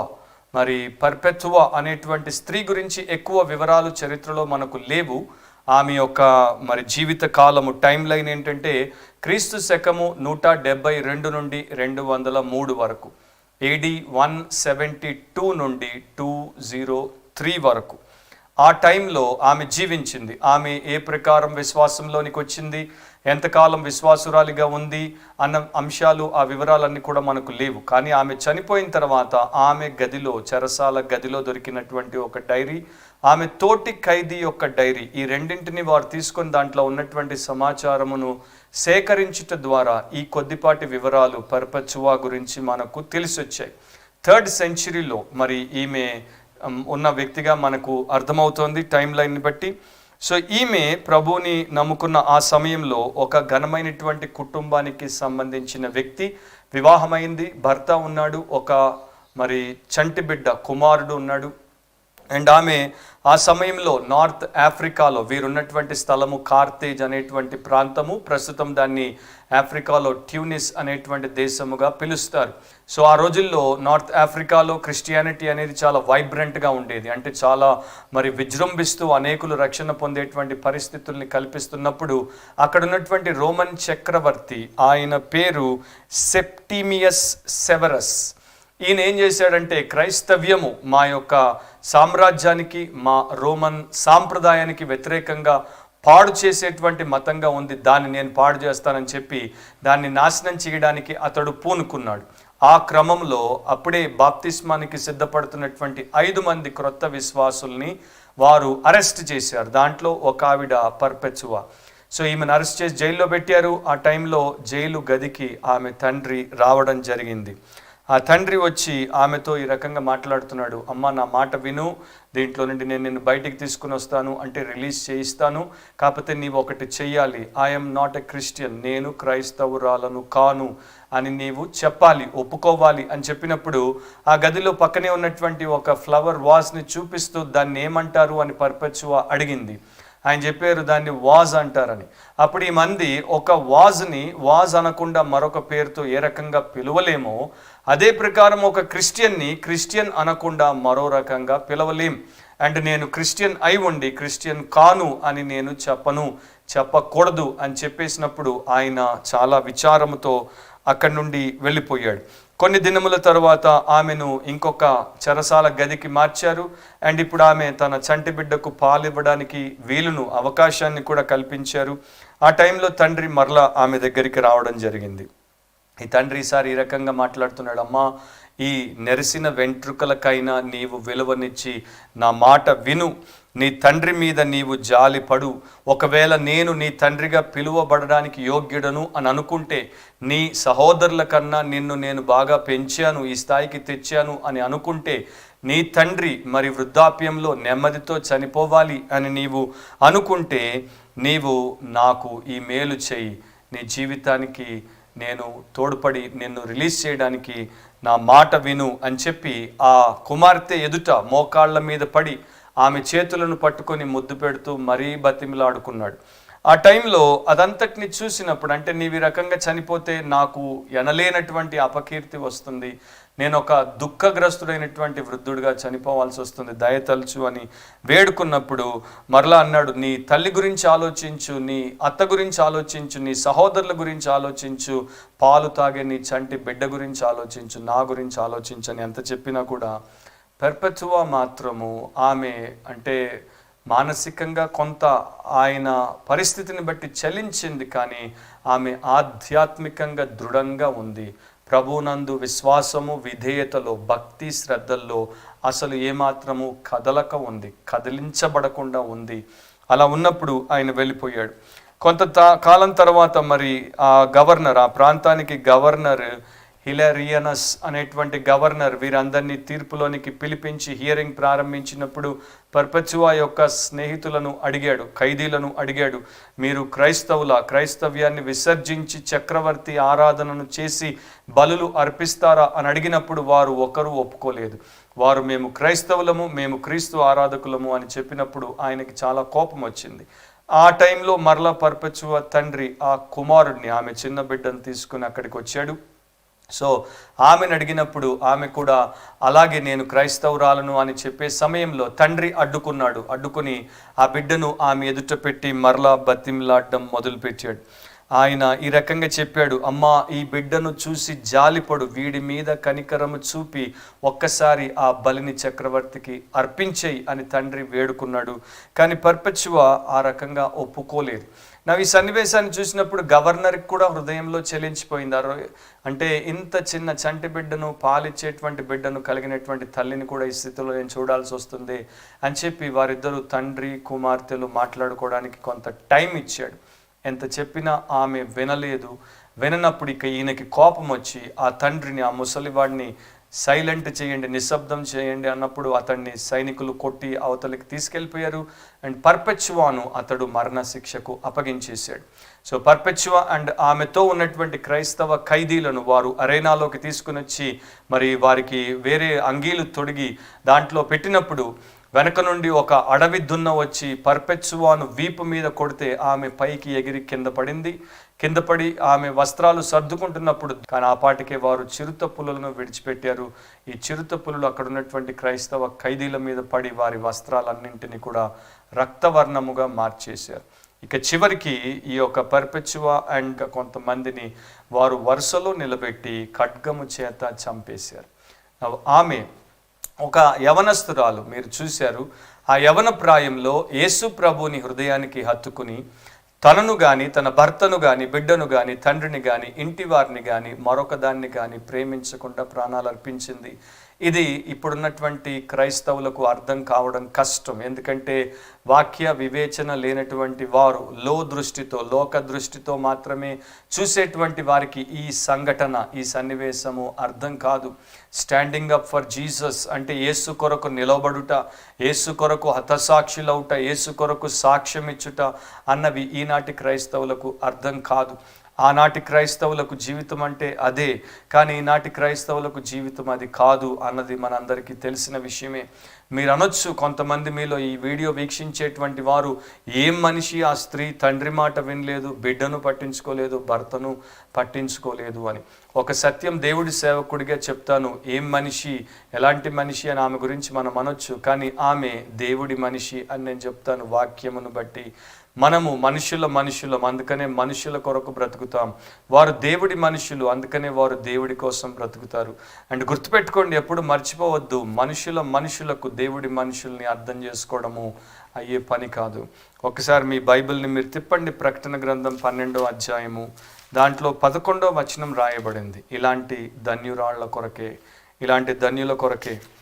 రెవల్యూషన్ 12:11, వారు గొర్రెపిల్ల రక్తమును బట్టి తామిచ్చిన సాక్ష్యమును బట్టి వారిని జయించి ఉన్నారు గనుక మరణము వరకు తమ ప్రాణములను ప్రేమించిన వారు కారు. మరణం వరకు తమ ప్రాణములను ప్రేమించిన వారు కారు. సో వారు వారి ప్రాణాన్ని ప్రేమించలేదు, వారి జీవితాన్ని ప్రేమించలేదు, వారి సుఖాన్ని ప్రేమించలేదు, వారి నామ ఘనతను ప్రేమించలేదు. They loved Jesus and Jesus alone. యేసును మాత్రమే ప్రేమించారు. వారి ప్రాణం పోయింది కదా అని కొంతమంది పెదవి విరుస్తారు. ప్రాణం పోయింది కానీ పరలోకంలో ప్రభు సన్నిధికి వెళ్ళిపోయారు. ఒక వ్యక్తి తన పనిని ముగించిన తర్వాత లోకంలో ఉండాల్సిన అవసరం లేదు. మనుషులు ఎంతోమంది ఎన్నో రకాలుగా లోకాన్ని విడిచిపోతారు.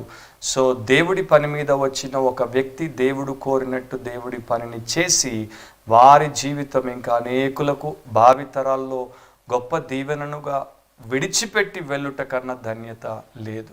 నువ్వు 100 ఏళ్ళు హాయిగా ఆరాముగా సిల్క్ వస్త్రాలు వేసుకొని సల్కు చేస్తూ తిన్న తిండి, ఆ తర్వాత నీవు ఒక రకంగా కుక్కచావు చచ్చినప్పుడు లభించినటువంటి ధన్యత ఈ రకంగా దేవుడి కొరకు హతసాక్షులకు లభించింది అని చరిత్రకారులు మనకు చెప్తారు. సో నా ప్రియ సహోదరి సహోదరుడా, ఇది దేవుడు చరిత్రలో తన హస్తము ద్వారా చేస్తూ వచ్చిన గొప్ప కార్యం.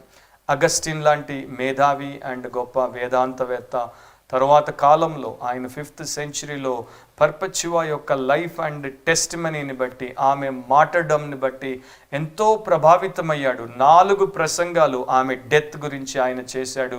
ఆ ప్రసంగాలు విన్నవారు 1000 మంది, తర్వాత ఇంకా 1000 మంది, తర్వాత తరాల్లో 1000 మంది. అండ్ ఇప్పుడు చూడండి 2020లో నేను మీకు ఆమె గురించి చెప్తున్నాను. అండ్ అలాంటి వారిని అనేకులను ఆమె ప్రభావితం చేసింది. 3rd సెంచరీలో ఉన్న మనిషి 21st సెంచరీలో ఉన్న నీవేం చేస్తున్నావు, నేనేం చేస్తున్నాను అని ఆలోచించడానికి ఇలాంటి ఒక మంచి ఉదాహరణను దేవుడు మనకిచ్చినందుకు దేవుడికి కృతజ్ఞతలు. ఇక మన క్రైస్ట్ కనెక్ట్లో ఫైనల్ పార్ట్, 5th పార్ట్, 5వ భాగంలోనికి మనం వెళ్ళిపోతున్నాం. జాగ్రత్తగా మీ బైబిల్ని మీరు తీసుకొని సిద్ధంగా ఉండండి.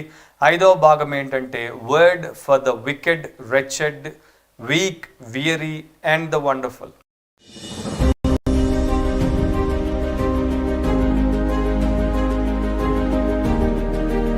Word for the wicked, wretched, week, weary and the wonderful. ఈ 5 కోవలకు సంబంధించినటువంటి వారికి వాక్యము మేలు చేయాలన్నది మన ఉద్దేశం. సో మీ బైబిల్ని తెరిచి మార్క్ సువార్త 3వ అధ్యాయము 13 నుండి 19 వరకు నేను చదువుతున్నాను. Mark chapter 3 verses 13 through 19. అది జాగ్రత్తగా మీరు గమనించండి. ఆయన కొండెక్కి తనకిష్టమైన వారిని పిలువగా వారు ఆయన యొద్దకు వచ్చిరి. వారు తనతో కూడా ఉండినట్లును దయ్యములను వెళ్ళగొట్టు అధికారం గలవారై సువార్త ప్రకటించుటకును వారిని పంపవలనని ఆయన 12 మందిని నియమించెను. వారెవరనగా ఆయన పేతురను పేరు పెట్టిన సీమోను, జబదయి కుమారుడగు యాకోబు, అతని సహోదరుడగు యోహాను, వీరిద్దరికి ఆయన బోయనెర్గేసను పేరు పెట్టెను. బోయనెర్గేసు అనగా ఉరిమెడు వారని అర్థము. అంద్రేయ, ఫిలిప్పు, బర్తొలొమై, మత్తయి, తోమా, అల్ఫయి కుమారుడగు యాకోబు, తద్దయి, కనానీయుడైన సీమోను, ఆయనను అప్పగించిన ఇస్కరియోతు యూదా అనువారు. చాలా శ్రేష్టమైనటువంటి పాఠ్య భాగం అది. దాంట్లో అన్ని విషయాలు నేను మీతో పంచుకోను, ఎగ్జార్టేషన్ మాత్రమే ఇస్తున్నాను. సో జాగ్రత్తగా దేవుడి వాక్యాన్ని మనం విందాం. అదేంటంటే యేసు తన పరిచర్యలో ఆయన మరి ఈ యొక్క లోకంలో పరిచర్య ప్రారంభంలో చేసినటువంటి ఒక సంఘటన. ఆయన జనాల మధ్యలో తిరుగులాడుతున్నాడు, జనాలకు కావలసినటువంటి దీవెనలను వారికి అనుగ్రహిస్తున్నాడు. అండ్ అప్పుడు మార్కు సువార్తికుడు చెప్తాడు, యేసు ప్రభు కొండెక్కి తనకిష్టమైన వారిని తన యొద్దకు పిలిచాడు అని. బైబిల్ గ్రంథంలో కొండలకు చాలా ప్రత్యేకత ఉంది. కొండలకు చాలా ప్రాముఖ్యమైనటువంటి స్థితిని దేవుడిచ్చాడు. ఎందుకంటే ఆ కొండల మీద, ఆ యొక్క మౌంటైన్స్ మీద గొప్ప గొప్ప ఘట్టాలు జరిగాయి.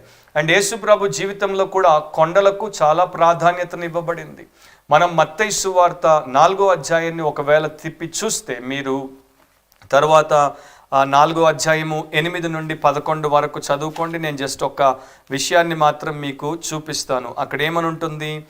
8వ వచనంలో, మరలా అపవాది మిగుల ఎత్తైన ఒక కొండ మీదికి ఆయనను తోడుకొని పోయి ఈ లోక రాజ్యములన్నింటినీ వాటి మహిమను ఆయనకు చూపి, నీవు సాగిలపడి నాకు నమస్కారం చేసిన ఎడల వీటన్నింటినీ నీకు ఇచ్చదనని ఆయనతో చెప్పగా, యేసు వానితో, సాతానా పొమ్ము, ప్రభు అయిన నీ దేవునికి మ్రొక్కి ఆయనను మాత్రము సేవింపవలను అని రాయబడి ఉన్నదనెను. సో అప్పుడు సాతాను ఆయన్ని విడిచి వెళ్ళిపోతాడు. సో యేసు ప్రభు మొదటి ఆదాము సాతాను శోధనకు పడిపోయాడు, కానీ 2వ ఆదాముగా వచ్చిన యేసు ప్రభు సాతాను చేత శోధింపబడినప్పుడు కొండ మీద ఆ క్లైమాక్స్ టెంప్టేషన్ని ఆయన తిప్పి కొట్టాడు, వాడిని తరిమి కొట్టాడు. సో యేసు ప్రభు కొండ మీద చాలా చాలా కార్యాలు చేశాడు. మత్తయి 5, 6, 7లో యేసు ప్రభు కొండ మీద చేసినటువంటి ప్రసంగం, అద్భుత ప్రసంగం మనకు ఇవ్వబడింది. ఆ తర్వాత మత్తయి 17లో యేసు ప్రభు కొండ మీద తన 3 శిష్యులతో రూపాంతరము చెందాడు.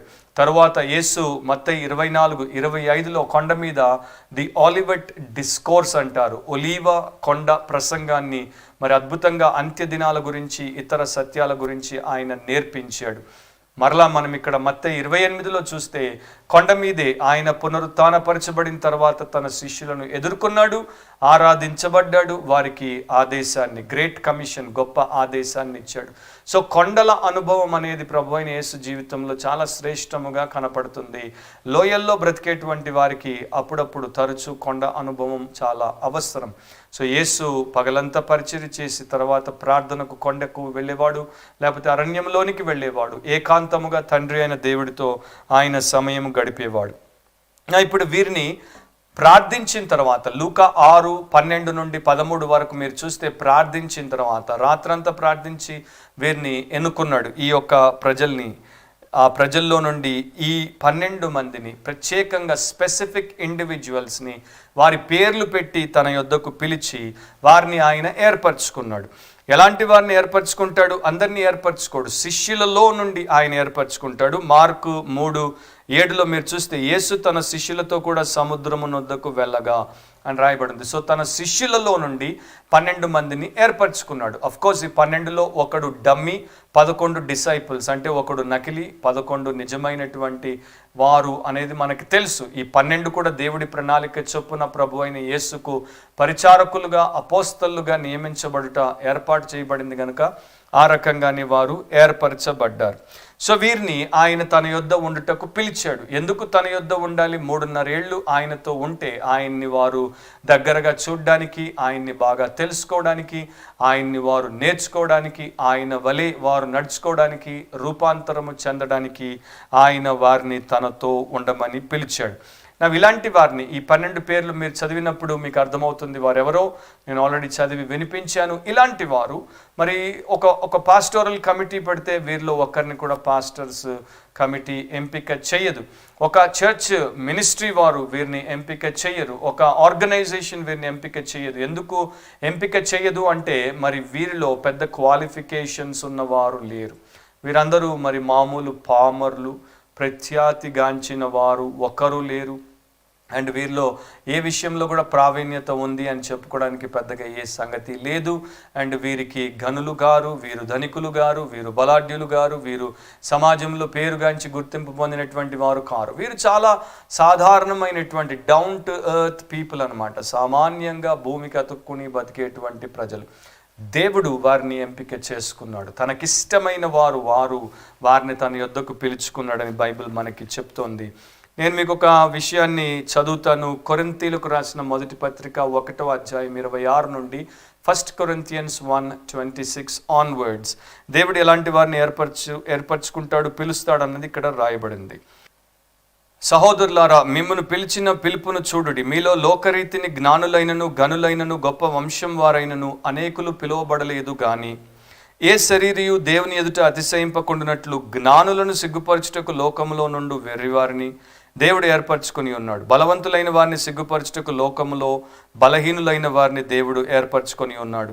ఎన్నికైన వారిని వ్యర్థము చేయుటకు లోకములో నీచులైన వారిని, తృణీకరింపబడిన వారిని, ఎన్నిక లేని వారిని దేవుడు ఏర్పరచుకొని ఉన్నాడు. సో దేవుడు ఎలాంటి వారిని ఏర్పరచుకున్నాడు, ఎంత ఘనమైనటువంటి దేవుడు ఎలాంటి మనుషులను ఏర్పరచుకున్నాడు అనేది మనం చదివినప్పుడు కృతజ్ఞత చెల్లించకుండా ఉండలేం. అండ్ ఆయన యేసుప్రభు సార్వభౌముడు గనుక, సర్వాధికారి గనుక ఆయన తనకిష్టులైన వారిని తన యొద్దకు పిలిచి వారిని నియమించాడు. ఆయన రారాజు గనుక ఆయన రాజ్యము కొరకు ఎవరు పరిచారకులుగా, అపోస్తలుగా ఉండాలో ఆయనే నియమించి ఆయనే మరి వారిని ఆ రకంగా అపాయింట్ చేశాడు. సో ఇక్కడ మనం చూస్తున్నాం ఆయన యొక్క సావరినిటీని, ఆయన యొక్క మరి దైవత్వాన్ని, దాన్ని బట్టి ఆయన వారిని పిలిచాడు. ఒకటి గుర్తుపెట్టుకోవాలి, ఎప్పుడు కూడా దేవుడే మనిషిని పిలవాలి, అలాగే పిలిచి ఆయన కార్యాలు చేస్తాడు. మనుషులు తమను తాము దేవుని కొరకు పిలుచుకోలేరు. చాలామంది పొరపాటు చేసి దారి తప్పిపోయారు, ఆ రకంగా దెబ్బతిన్నారు. అపోస్తులైన పౌలు చాలా చక్కగా ఈ సత్యాన్ని గలతీయులకు రాసినప్పుడు చెప్పాడు. 1వ అధ్యాయం 1వ వచనం, గలేషియన్స్ 1:1 మనుష్యుల మూలముగా నైనను ఏ మనుష్యుని వలననైనను కాక యేసుక్రీస్తు వలనను ఆయనను మృతుల్లో నుండి లేపిన తండ్రి అయిన దేవుని వలనను అపోస్తలుడిగా నియమింపబడిన పౌలను నేనును అని అంటాడు. సో మనుష్యుల మూలమున ఏ మనుష్యుని వలననైనా కాకుండా దేవుని చేత పిలువబడి అపోస్తలుడిగా పౌలు నియమించబడ్డాడు. ఆ రకంగానే దేవుడు పని చేస్తాడు. వీరు దేవుడి రాజ్య కార్యక్రమాల కొరకు, దేవుడి పరిచర్య కొరకు అపోస్తలుగా నియమించబడ్డారు, పంపబడ్డారు.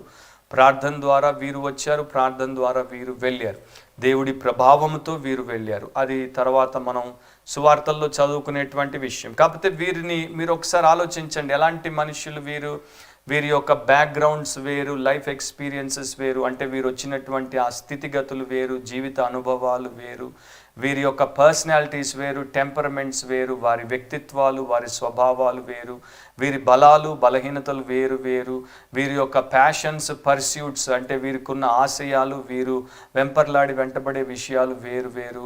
సో ఒక్కొక్కరు ఒక్కొక్క రకంగా ఉన్నారు. 12 మంది 12 రకాలుగా ఉంటారు. వారిని యేసు తన యొద్దకు పిలిచాడు. ఎందుకంటే వారిని ఆ రకంగా విడిచిపెడితే వారు ఎన్నటికీ దేవుడి చిత్తాన్ని చేయరు. కానీ వారిని తన యొద్దకు పిలుచుకున్నాడు. తన దగ్గరికి వచ్చి తన ద్వారా వారు మేలు పొందాలని, తనలాగా వారు మార్చబడి దేవుడిని మహిమపరచాలి, ఇతరులకు మేలు చేయాలని తన దగ్గరికి పిలుచుకున్నాడు.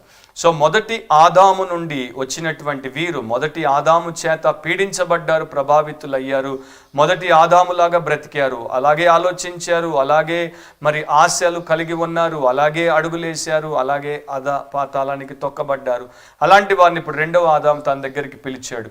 ఎందుకని? ఇప్పుడు రెండవ ఆదాములాగా వారు రూపాంతరము చెందడానికి, దేవుడి కొరకు వారు ఒక జ్వాలగా వెలగడానికి. సో నా ప్రియ సహోదరి సహోదరుడా, నీవు మొదటి ఆదామును విసర్జించినప్పుడు, అంటే మొదటి యాడమ్, ఫస్ట్ యాడమ్ నీ నుండి ఎగ్జిట్ అయినప్పుడు, అతన్ని నీవు కంప్లీట్గా మరి అంటే టోటల్గా తీసేసినప్పుడే నీ లైఫ్లోనికి రెండవ యాడమ్ యొక్క ఎంట్రీ పరిపూర్ణంగా జరుగుతుంది. అండ్ ఈ సెకండ్ యాడమ్ నీ లైఫ్కి ఎంపరర్గా మారడానికి అవకాశం ఉంటుంది. సో మనం మొదటి ఆదామును విడిచిపెట్టేసాం, రెండవ ఆదాంలోనికి వచ్చాం. కనుక రెండవ ఆదాంలాగా మారాలంటే రెండవ ఆదాముతో సమయమును మనము గడపాలి. Spending time with God is the key for transformation. రూపాంతరం చెందాలి అంటే దేవుడితో సమయము గడపాలి. Spending time with the word of God is the means for transformation. దేవుని వాక్యంతో సమయము గడుపుటే రూపాంతరము చెందుటకు ఒక మాధ్యమము అనేది మనం గుర్తుపెట్టుకుందాం. సంఘాన్ని కూడా యేసుప్రభు ఏం చేశాడు? తన యొద్దకు పిలిచాడు. చీకట్లో ఉన్నటువంటి వారిని తన యొద్దకు వెలుగులోనికి పిలిచాడు. ఆయన శిరస్సు, అది ఆయన శరీరము, రెండు విడదీయలేనటువంటి ఒక భాగము. సో వన్ ఎంటిటీ అనమాట. దీంట్లో మనం నేర్చుకునేది ఏంటి? చర్చ్లో కూడా చూడండి, రకరకాల పర్సనాలిటీస్, రకరకాల temperaments, backgrounds, life experiences, strengths, weaknesses, తర్వాత మరి వారిలో ఉన్నటువంటి ప్యాషన్స్, పర్స్యూట్స్ అన్ని కూడా యేసుప్రభు తన దగ్గరికి పిలుచుకొని వారు అందరూ తన వలె మారునట్లు తనతో ఉంచుకోవడానికి ఇష్టపడుతున్నాడు. సో దేవుడు మన ఫెలోషిప్ని కోరతాడు. అండ్ దేవుడు మనల్ని ఆయన యొక్క పోలికలోనికి ట్రాన్స్ఫార్మ్ చేయడానికి పనిచేస్తున్నాడు. చర్చ్ని దేవుడితో కనెక్ట్ చేయకుండా, క్రైస్ట్ని మరి చర్చ్కి దేవుడు ఇవ్వకుండా ఉంటే చర్చ్కి అసలు అర్థము లేదు, అది ఏ రకంగా కూడా ఉపయోగపడదు. సో అన్ని రకాల మనుషులు వచ్చి క్రైస్ట్ లాగా మారడం దేవుని యొక్క ఉద్దేశం. అందుకనే మనకు church connect and Christ connect అనేవి దేవుడే స్వయంగా ఇచ్చినటువంటి కార్యక్రమాలు. రైట్ వే ఏంటంటే first we must be connected to Christ and then we must be connected to one another as the church of Jesus Christ. ఇది మన జీవితంలో జరగాల్సినటువంటి విషయం. ఆయనతో ఉండాలి, టు బీ విత్ హిమ్. ఎందుకు? To become like him. ఆయనలాగా మారడానికి ఆయనతో ఉండాలి. యేసుప్రభు తండ్రి చిత్తాన్ని ఏ రకంగా చేశాడు, యేసుప్రభు ప్రతి విషయంలో తండ్రిని ఏ రకంగా సంతోషపరిచాడు, యేసుప్రభు ఈ లోకంలో ప్రతి శోధనను తండ్రి కొరకు ఏ రకంగా జయించాడు, ఈ లోకంలో యేసు తన తండ్రి బిడ్డలుగా మనల్ని చేయడానికి విమోచన కార్యాన్ని ఏ రకంగా చేశాడు, ఇవన్నీ కూడా ఆయన దగ్గరే మనము నేర్చుకోగలం. కనుక ఆయన దగ్గరికి మనల్ని దేవుడు పిలుస్తున్నాడు. ఈ రోజున మనము చేసే పెద్ద పొరపాటు, బుద్ధిహీన పని ఏంటంటే, చాలామంది క్రిస్టియన్ లోకంలో మరి వారు దేవుడితో ప్రార్థనలో సమయం గడపరు, దేవుని వాక్యములో పఠనతో సమయము, ధ్యానంతో సమయము గడపరు. క్రిస్టియానిటీ పేరిట చాలా చేస్తుంటారు. కొంతమంది ఉదయం బాత్రూంలో కీర్తనలు పాడడం, అంటే క్రిస్టియన్ సాంగ్స్ పాడడం మొదలు పెడతారు. బాత్రూంలో పాడతారు, బెడ్రూమ్లో పాడతారు, బోర్డ్ రూమ్లో పాడతారు, బయట ఎక్కడెక్కడో పాడుతుంటారు. రోజంతా పాటలు పాడుతుంటారు. పాటల పిచ్చోళ్ళు. పాటలు పాడొద్దు అనట్లేదు, పాటలు పాడండి, దేవుణ్ణి స్తుతించి ఆరాధించండి. కానీ ఒకవేళ మీరు కేవలం పాటలే పాడేవారైతే, మీరు దేవుడి సన్నిధిలో ప్రార్థనలో సమయం గడపకుండా, వాక్యంతో సమయం గడపకుండా పాటలే పాడుతుంటే మీకు ఏ రకంగా కూడా అది మేలు చేయదు. మిగతా వారు పాడరు, మిగతా వారు పిచ్చి పాటలు వింటూ ఉంటారు. క్రిస్టియానిటీలో కూడా ఈ రోజున చాలా మరి దారుణమైనటువంటి పాటలు వచ్చాయి. మనము సినిమా పాటలు వదిలేసి ఏండ్లు అయిపోయింది. కానీ ఇప్పుడు ఉన్న దరిద్రం ఏంటంటే, ఎంటర్టైన్మెంట్ వద్దు, మాకు ఎన్లైటన్మెంట్ కావాలని ప్రభు దగ్గరికి వచ్చాం. కానీ ఇప్పుడున్న దరిద్రం ఏంటంటే, మనకు ఎన్లైటన్మెంట్ పేరు మీద మరలా ఎంటర్టైన్మెంటే క్రిస్టియన్ చర్చ్లో, క్రిస్టియన్ మరి టీవీల్లో, క్రిస్టియన్ ప్రోగ్రామ్స్లో, క్రిస్టియన్ మరి సోషల్ మీడియా ఛానల్స్లో వారు మనకు అందజేస్తున్నారు. సో వీరు రోజంతా పాటలే వింటూ ఉంటారు. ప్రభుతో ప్రార్థనలో, వాక్యంలో సమయము గడపరు. లేకపోతే తమ సెలబ్రిటీ ప్రీచర్లు, సెలబ్రిటీ పాస్టర్ల ఫేవరెట్ మెసేజ్లు వింటూనే ఉంటారు. వ్యక్తిగతంగా దేవుడు మాట్లాడితే వినడానికి, దేవుడి వాక్యాన్ని చదివి తెలుసుకోవడానికి సమయము గడపరు. అండ్ గుర్తుపెట్టుకోండి, ఈ రోజున పరిస్థితి ఏంటి అంటే, మనము కాలక్షేపం చేస్తున్నాం అండ్ అది మనకు క్షామముగా మారుతుంది. దేవుడితో సమయము గడుపుటకు మనము పిలువబడ్డాం అన్నది మర్చిపోవద్దు. ఫేస్బుక్లో ఎవరేం పోస్ట్ పెట్టారు, ఇన్స్టాగ్రామ్లో ఎవరేం లైవ్ ఇస్తున్నారు, యూట్యూబ్లో ఎవరేం అప్లోడ్ చేశారు, ఇది కాదు మనకు కావాల్సింది. వాటి టైం ఇవ్వండి. మీరు ఆ విషయాల్లో ఎంత సమయము కేటాయించాలో అంత కేటాయించండి. అవన్నీ సెకండరీ, అవి ప్రైమరీ కాదు. ప్రైమరీ ఏంటంటే ఆయనతో ఉండడానికి పిలువబడ్డాం. సో ఎవరితో లేకపోయినా నో ప్రాబ్లం, ఆయనతో ఉండకపోతే బిగ్ ప్రాబ్లం. సో ఆయనతో ఉండాలి, ఆయన వాక్యమును చదివి ధ్యానించాలి. జాన్ స్టాట్ అనేటువంటి గొప్ప థియోలోజియన్, గొప్ప దేవుని సేవకుడు ఈ రకంగా ఒక సత్యాన్ని ఒప్పుకున్నాడు. మనలో చాలామంది క్రైస్తవులకు ఇంకా మరి వాస్తవ విషయాలను తగ్గింపుతో ఒప్పుకోవడం చేత కాదు, కానీ గొప్ప భక్తుడు ఒప్పుకున్నాడు. భక్తులు ఎప్పుడు అంటే పరిశుద్ధులు ఎప్పుడు కూడా తమను తాము తగ్గించుకుంటారు, తమలో ఏమి ఉంది ఏమి లేదు యథార్థంగా బయట పెడతారు. సో ఆయన ఒప్పుకున్న విషయం ఏంటంటే, నా జీవితంలో అన్నిటికన్నా ఎక్కువ ప్రగాఢమైన ఆనందము నాకు కలిగింది దేవుడి సన్నిధిలో నేను మరి నిరభ్యంతరంగా తొందరపడకుండా నా హృదయమును తెరిచి ప్రార్థన ఆరాధన చేసినప్పుడు. కానీ వాస్తవం ఏంటంటే, ఏదైతే నాకు ఎక్కువ ఆనందాన్ని ఇస్తుందో దాన్ని నేను ఎక్కువ చేయలేకపోతున్నాను అని కూడా ఆయన చెప్పాడు. నా ప్రియ సహోదరి సహోదరులారా, అది మరి మీ పరిస్థితి అయితే దాన్ని మీరు చెక్ చేయండి, దాంట్లో నుండి మీరు బయటపడండి. జార్జ్ మెక్డొనాల్డ్ అనేటువంటి ఒక సేవకుడి దగ్గరికి ఒక వ్యక్తి వచ్చి ఈ రకంగా ప్రశ్నించాడు, దేవుడికి ఎందుకు మనం ప్రార్థన చేయాలి? దేవుడికి మనల్ని ఎంతో ప్రేమించేటువంటి దేవుడికి మన ప్రతి అవసరత తెలుసని ఆయనే చెప్పాడు కదా, మరి మనం ఎందుకు ప్రార్థన చేయాలి, ఎందుకు దేవుడితో సమయం గడపాలన్నప్పుడు మెక్డొనాల్డ్ అనేటువంటి భక్తుడు ఈ రకంగా జవాబిచ్చాడు, ప్రార్థన మనకు మొదట అన్నిటికన్నా ఎక్కువ అవసరమైనదని ఆయన ఎరుగును గనుక ఆ రకంగా చెప్పాడు.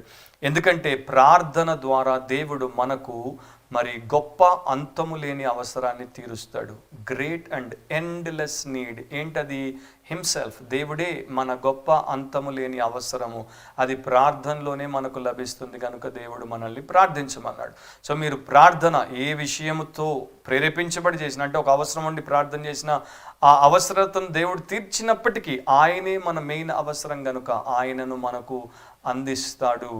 సో చిన్న స్మాల్ ఈ యొక్క లోవెస్ట్ ఈ నీడ్స్ అన్నిటిని దేవుడు చూసుకుంటాడు, కానీ మన మెయిన్ ఇటర్నల్ నీడ్ ఆయనే గనుక, నిత్యమైన అవసరత మన ఆత్మకు అన్నింటికన్నా ఎక్కువ ఆయనే గనుక ఆయనతో మనం ప్రార్థనలో ఉన్నప్పుడే ఆ నిత్య అవసరాన్ని తీర్చగలడు అని ఆయన చెప్పాడు. నా ఒక స్కాట్లాండ్లో ఒక యవనస్తుడు సెమినరీ నుండి బయటకు వచ్చాడు, సేవకుడు అయ్యాడు, పాస్టర్ అయ్యాడు.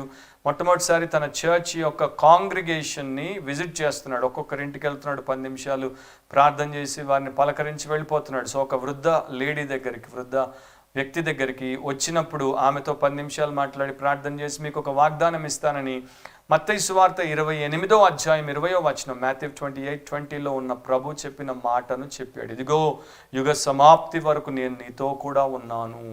సో ఆంటీ, ఇది మీకు నేను ఇచ్చే వాగ్దానం, దీన్ని పట్టుకోండి అన్నప్పుడు ఆమె మరి ఆ యవనస్తుడిని చూస్తూ అందంట, ఓయ్ యవనస్తుడా, అది వాగ్దానం కాదు, అది వాస్తవం అని. It is not a promise, it is a fact.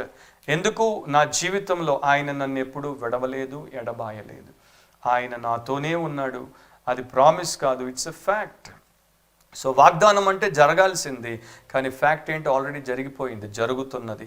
నా ప్రియ సహోదరి సహోదరులారా, యేసు మనతో ఉంటాను అని చెప్పాడు. ఎన్నడూ విడవను, ఎడబాయను అన్నాడు. ఆయన మాట తప్పడు, ఆయన నమ్మదగిన వాడు. ఆయన ఆ ప్రకారమే మనకు నిరంతరము తన సన్నిధిని ఇస్తున్నాడు. కానీ మనం ఏం చేస్తున్నాం? మనం ఆయన ఎన్నోసార్లు విడుస్తున్నాం, ఎడబాస్తున్నాం. మనం టైం పెట్టుకుంటాం ఆయన్ని కలుసుకోవడానికి, తర్వాత మనం ఆయన్ని మర్చిపోతాం, విసర్జిస్తాం.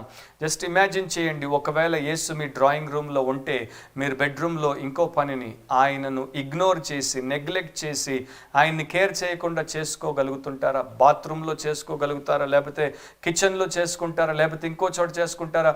యేసు అక్కడ మీతో మాట్లాడడానికి, మీరు ఆయనతో మాట్లాడితే వినడానికి, సోఫాలో కూర్చున్నప్పుడు మీరు ఫేస్బుక్లో పోస్ట్ పెట్టడం, లేకపోతే ఎవడో దివాలా తీసినోడు పెట్టినటువంటి వీడియోను చూడడం చేస్తారా? ఆలోచించండి. ఇంకా నేను చాలా చెప్పొచ్చు, కానీ మీరు ఆలోచించడానికి జస్ట్ మీ యొక్క ఆలోచన రేకెత్తించి విడిచిపెడుతున్నాను. Jesus never leaves us Nar forsakes us, but we can do that many times. చాలాసార్లు మనం అది చేస్తున్నాము.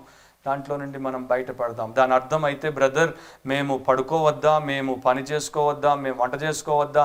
లేదు, నేను అది చెప్పట్లేదు. మీరు పడుకోండి, మీరు పని చేసుకోండి, మీరు స్నానాలు చేయండి, మీరు చక్కగా తయారవ్వండి, మీ పిల్లలతో మాట్లాడండి, భోజనాలు చేయండి, పనులకు బయటికి వెళ్ళండి, బడులకు పంపండి, బయటికి వెళ్ళి టెన్నిస్ ఆడండి, షటిల్ ఆడండి, ఏమైనా చేయండి. బట్ ఎప్పటికీ యేసును మరవకండి.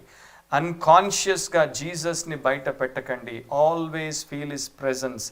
ఆయన సన్నిధి, ఆయన ప్రెజెన్సే మన పవర్, మన శక్తి కనుక ఆయనను మీరు ఎప్పుడు విస్మరించకూడదు. నేను ఎప్పుడు యేసుతో ఉన్నాను.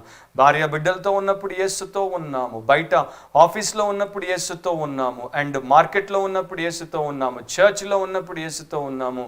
ఆయన నాతో ఉన్నాడు, నేను ఆయనతో ఉన్నాను. ఎందుకంటే ఆయనతో ఉండడానికే పిలువబడ్డాం అన్నది మనలో ప్రతి ఒక్కరము గుర్తుపెట్టుకోవడం చాలా అవసరం. సో ఈ 12 మందిని యేసయ్య పిలిచాడు. పిలిచినప్పుడు వారు ఆయన దగ్గరికి వచ్చారు. ఒకటి ఇక్కడ పాఠం నేను చెప్తాను, అదేంటంటే the presence of God must be experienced first before you can experience the power of God. దేవుని సామర్థ్యాన్ని అనుభవపూర్వకంగా నీవు తెలుసుకునే ముందు దేవుని సన్నిధిని అనుభవపూర్వకంగా తెలుసుకోవాలి. The person of God is more important than the purpose of God. దేవుని యొక్క పని కన్నా దేవుడు అనే వ్యక్తి ముఖ్యం.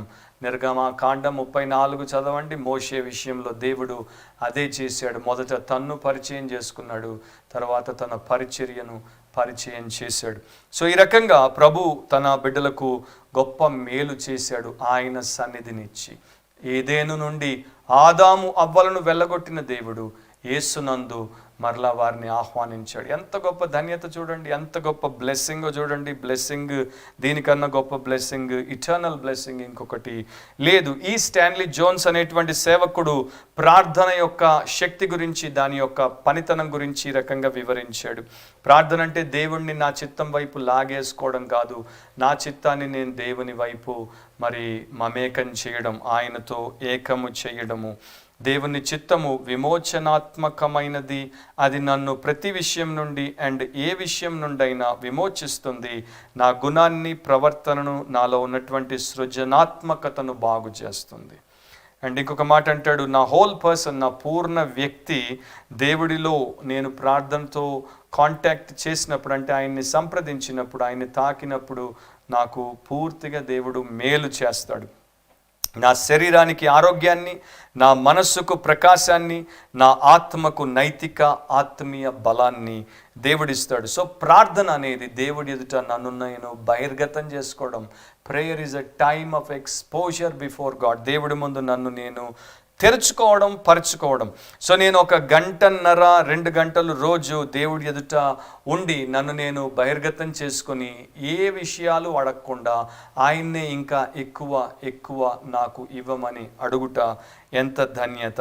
అలా జరిగినప్పుడు దేవుడు ఏం చేస్తున్నాడు, ఆయన్ని కలిగి ఉండటం ద్వారా నేను సమస్తాన్ని కలిగి ఉంటాను అన్నది నేను తెలుసుకుంటున్నాను.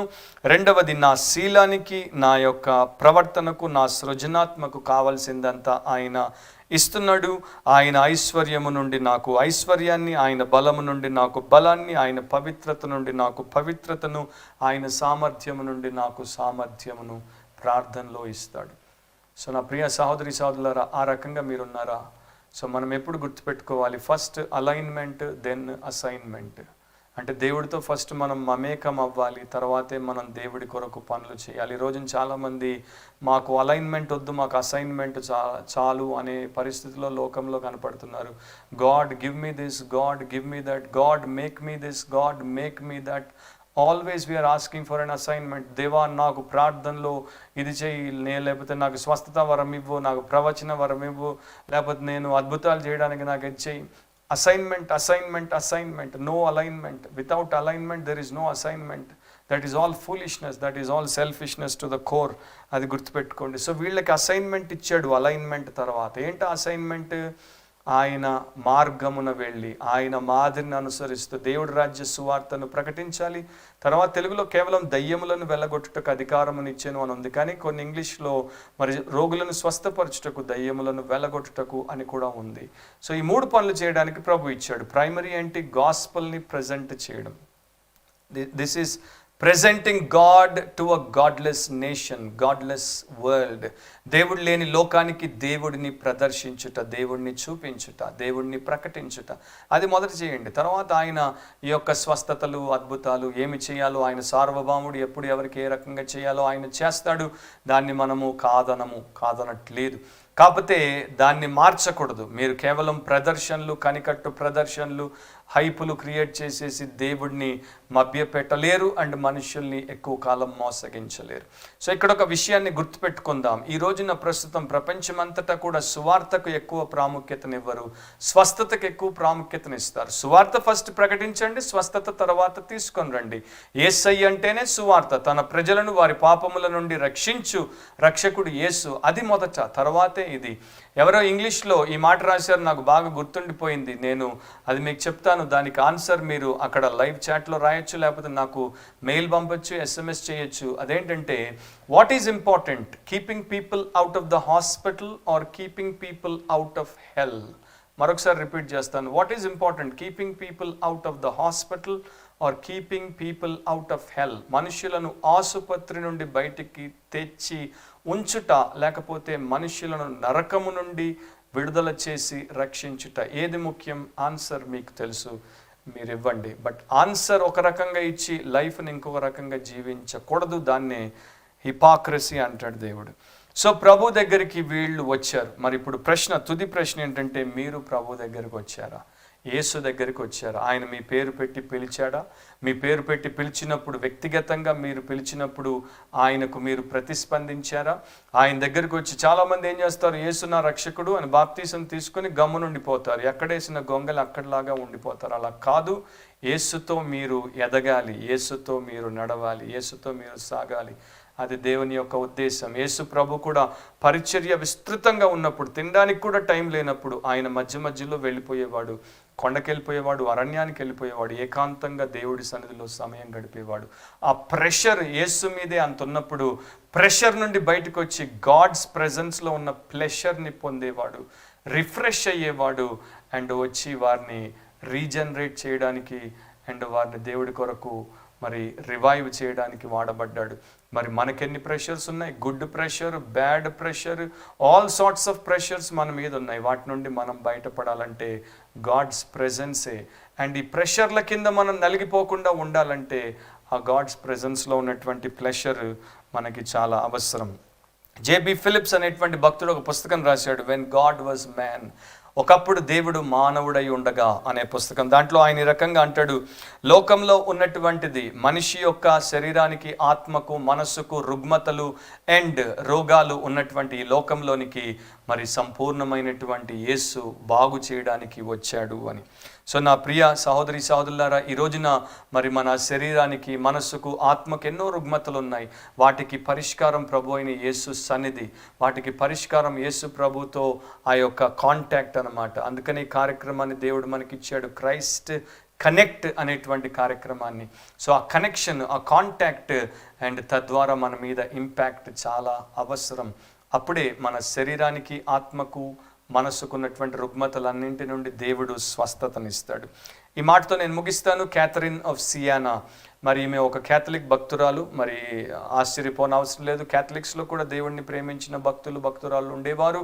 ప్రొటెస్టెంట్స్లో కూడా దేవుణ్ణి ప్రేమించని భ్రష్టురాళ్ళు ఉన్నారు. సో డోంట్ వరీ, ఎక్సెప్షన్స్ ఉంటారు. క్యాథరిన్ ఆఫ్ సియానా ఆమె అనుభవాన్ని రాసింది. ఒకసారి 3 రోజులు స్పిరిచువల్ రిట్రీట్, సాలిటరీ రిట్రీట్ అంటే ఏకాంతంగా ఆమె, దేవుడు మాత్రమే 3 దినాలు ఏమీ పని లేకుండా, తినకుండా దేవుడి సన్నిధిని, దేవుని యొక్క సంపూర్ణతను అనుభవించాలని వెళ్ళిపోయింది ఏకాంతానికి. 3 దినాల్లో ఆ రకంగా ఆమె ఉంటున్నప్పుడు ఆమెకు విపరీతమైనటువంటి శోధన కలిగింది. పిశాచులు, దయ్యాలు ఆమె మీద పడి, అంటే ఆమెను వేదనకు గురి చేసి, అసహ్యమైన ఆలోచనలు అండ్ హేయకరమైనటువంటి దూషణలు దేవుడికి వ్యతిరేకంగా చేయమని ప్రేరేపించుటను ఆమె అనుభవించినప్పుడు ఆమె బాధతో ఏడ్చింది. ఆ టైంలో ఒక ప్రకాశమానమైన వెలుగును ఆమె చూడగలిగింది. అండ్ అక్కడ ఆమె యేసుతో మాట్లాడడం ప్రారంభించింది. ప్రభువా, నేను నీ సన్నిధిని కోరి, నీ కొరకు నేను ఈ రకంగా ఉంటే నీవు ఎక్కడున్నావు అని అడిగింది. అప్పుడు ఆయన అన్నాడు, నేను నీ హృదయంలో ఉన్నాను, ఆ మంది నీవు నా హృదయంలో ఉంటే మరి ఈ యొక్క అభ్యంతరకరమైన అసహ్యమైన చెప్పడానికి కూడా వీలు కానటువంటి ఈ శోధన, ఈ యొక్క పిశాచుల పీడ ఏంటి ప్రభువా, ఈ దైవ దూషణ చేయమన్న శోధన ఏంటి ప్రభువా అన్నప్పుడు ఆయన ఇంకొక ప్రశ్న అడిగాడు.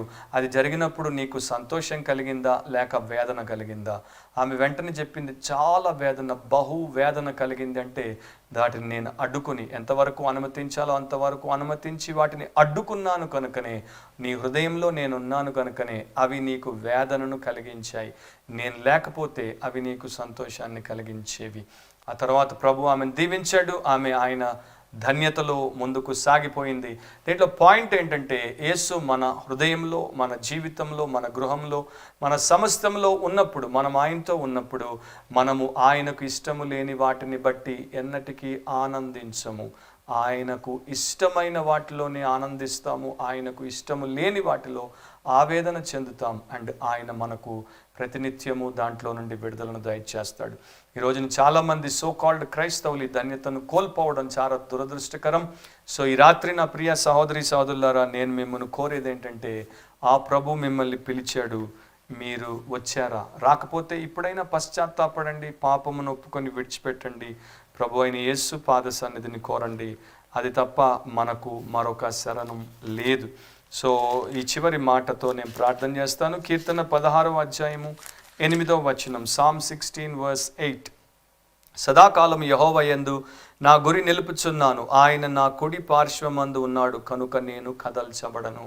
సో సదాకాలము యెహోవా యందు నా గురి నిలుపుచున్నాను, ఆయన నా కుడి పార్శ్వమందు ఉన్నాడు కనుక నేను కదల్చబడను. సో దేవుడు ఎప్పుడు విడబడు, ఎడబాయడు, కునుకడు, నిద్రపోడు, అండ్ మనతోనే ఉంటాడు. కనుక నీవు ఆయనతో ఉన్నట్లు చూసుకో. ఆయనకి ప్రత్యేకంగా సమయము కేటాయించు, ప్రాధాన్యతనివ్వు.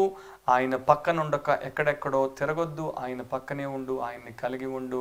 అప్పుడు ఏది నీకు వ్యతిరేకంగా వచ్చినా కదల్చబడవు. అండ్ ఈ చివరి దినాల్లో దేవుడు ప్రపంచాన్ని ఒక్కసారి షేక్ చేస్తాడు. ఆల్రెడీ షేక్ అనేది మనకి ఇప్పుడు అనుభవపూర్వకంగా తెలుస్తుంది. బట్ ఇంకా పెద్ద పెద్ద షేకులు వస్తాయి. ఫేకులందరూ షేకుల్లో ఎగిరిపోతారు, కానీ ట్రూ డిసైపుల్స్ ఆఫ్ క్రైస్ట్ మాత్రమే కదల్చబడరు. అలా ఉండుటకు యేసు సన్నిధి నీకు నాకు అవసరం. తలంచు, కళ్ళు మూసుకొని నాతో ప్రార్థనలో ఏకీభవించు. పశ్చాత్తాపముతో ప్రభు సన్నిధిని ప్రేమించి తర్వాత నిన్ను నీవు సరి చేసుకో. ప్రేమ స్వరూపుడు అయిన మా తండ్రి, మరొకసారి మీ యొక్క ప్రశస్తమైన సన్నిధానమును బట్టి, మీ యొక్క శక్తివంతమైనటువంటి సన్నిధానమును బట్టి, మీరు మాకు దూరస్తులు కాక మాకు సమీపంగా వచ్చిన దేవుడు గనుక నీకు స్తోత్రం. సమీపింపరాని తేజస్సులో నీవు మాత్రమే వసించువాడు అయినా నీ సన్నిధిని మాకు ఇచ్చినందుకు నీ కృతజ్ఞతలు, మమ్మల్ని పిలిచినందుకు నీ కృతజ్ఞతలు.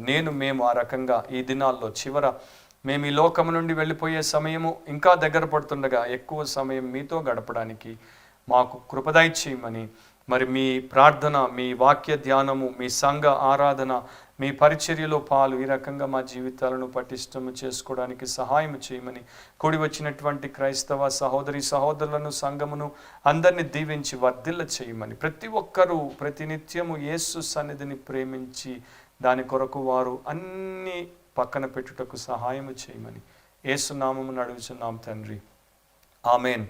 ప్రభు అయిన యేసుక్రీస్తు యొక్క కృప, తండ్రి అయిన దేవుని యొక్క ప్రేమ, పరిశుద్ధాత్మ దేవుని అన్యోన్య నిత్య సహవాసం కూడి వచ్చిన సంఘానికి, క్రైస్తవ శిష్యులందరికీ ఇప్పుడు ఎల్లప్పుడూ సదాకాలము తోడై ఉండునుగాక, ఆమెన్. సో ప్రియులరా, మరి రేపు మనకి 9 గంటలకి, అంటే రేపు బుధవారం వెన్స్డే కనుక క్రైస్ట్ కనెక్ట్ స్పిరిచువల్ ప్రోగ్రామ్ ఉండదు. తిరిగి మనము గురువారం థర్స్డే 9 PM క్రైస్ట్ కనెక్ట్లో కనెక్ట్ అవుతాము. రేపు బుధవారము మనకి రెగ్యులర్గా ఉండేటువంటి Bible study, online Bible study ఉంటుంది. 9 గంటలకి రాత్రి 9 PM ఉంటుంది. సో మీ ఫ్యామిలీతో సమేతంగా మీరు బైబిల్ స్టడీకి ప్రేయర్ఫుల్గా ప్రిపేర్ అయ్యి పార్టిసిపేట్ చేస్తారని ఆశిస్తున్నాను. అండ్ ఈ యొక్క కార్యక్రమాల ద్వారా మేలు పొందినప్పుడు దాన్ని ఇతరులతో కూడా పంచుకోండి. అండ్ విక్టరీ వర్షిప్ సెంటర్లో ప్రేయర్ గ్రూప్స్ ఉన్నాయి. ప్రేయర్ గ్రూప్స్ మరి ఆయా సమయాల్లో కూడుకొని over the phone, over technology ప్రార్థనలు చేస్తున్నారు. మీరు కూడా ఆ రకంగా చేయొచ్చు.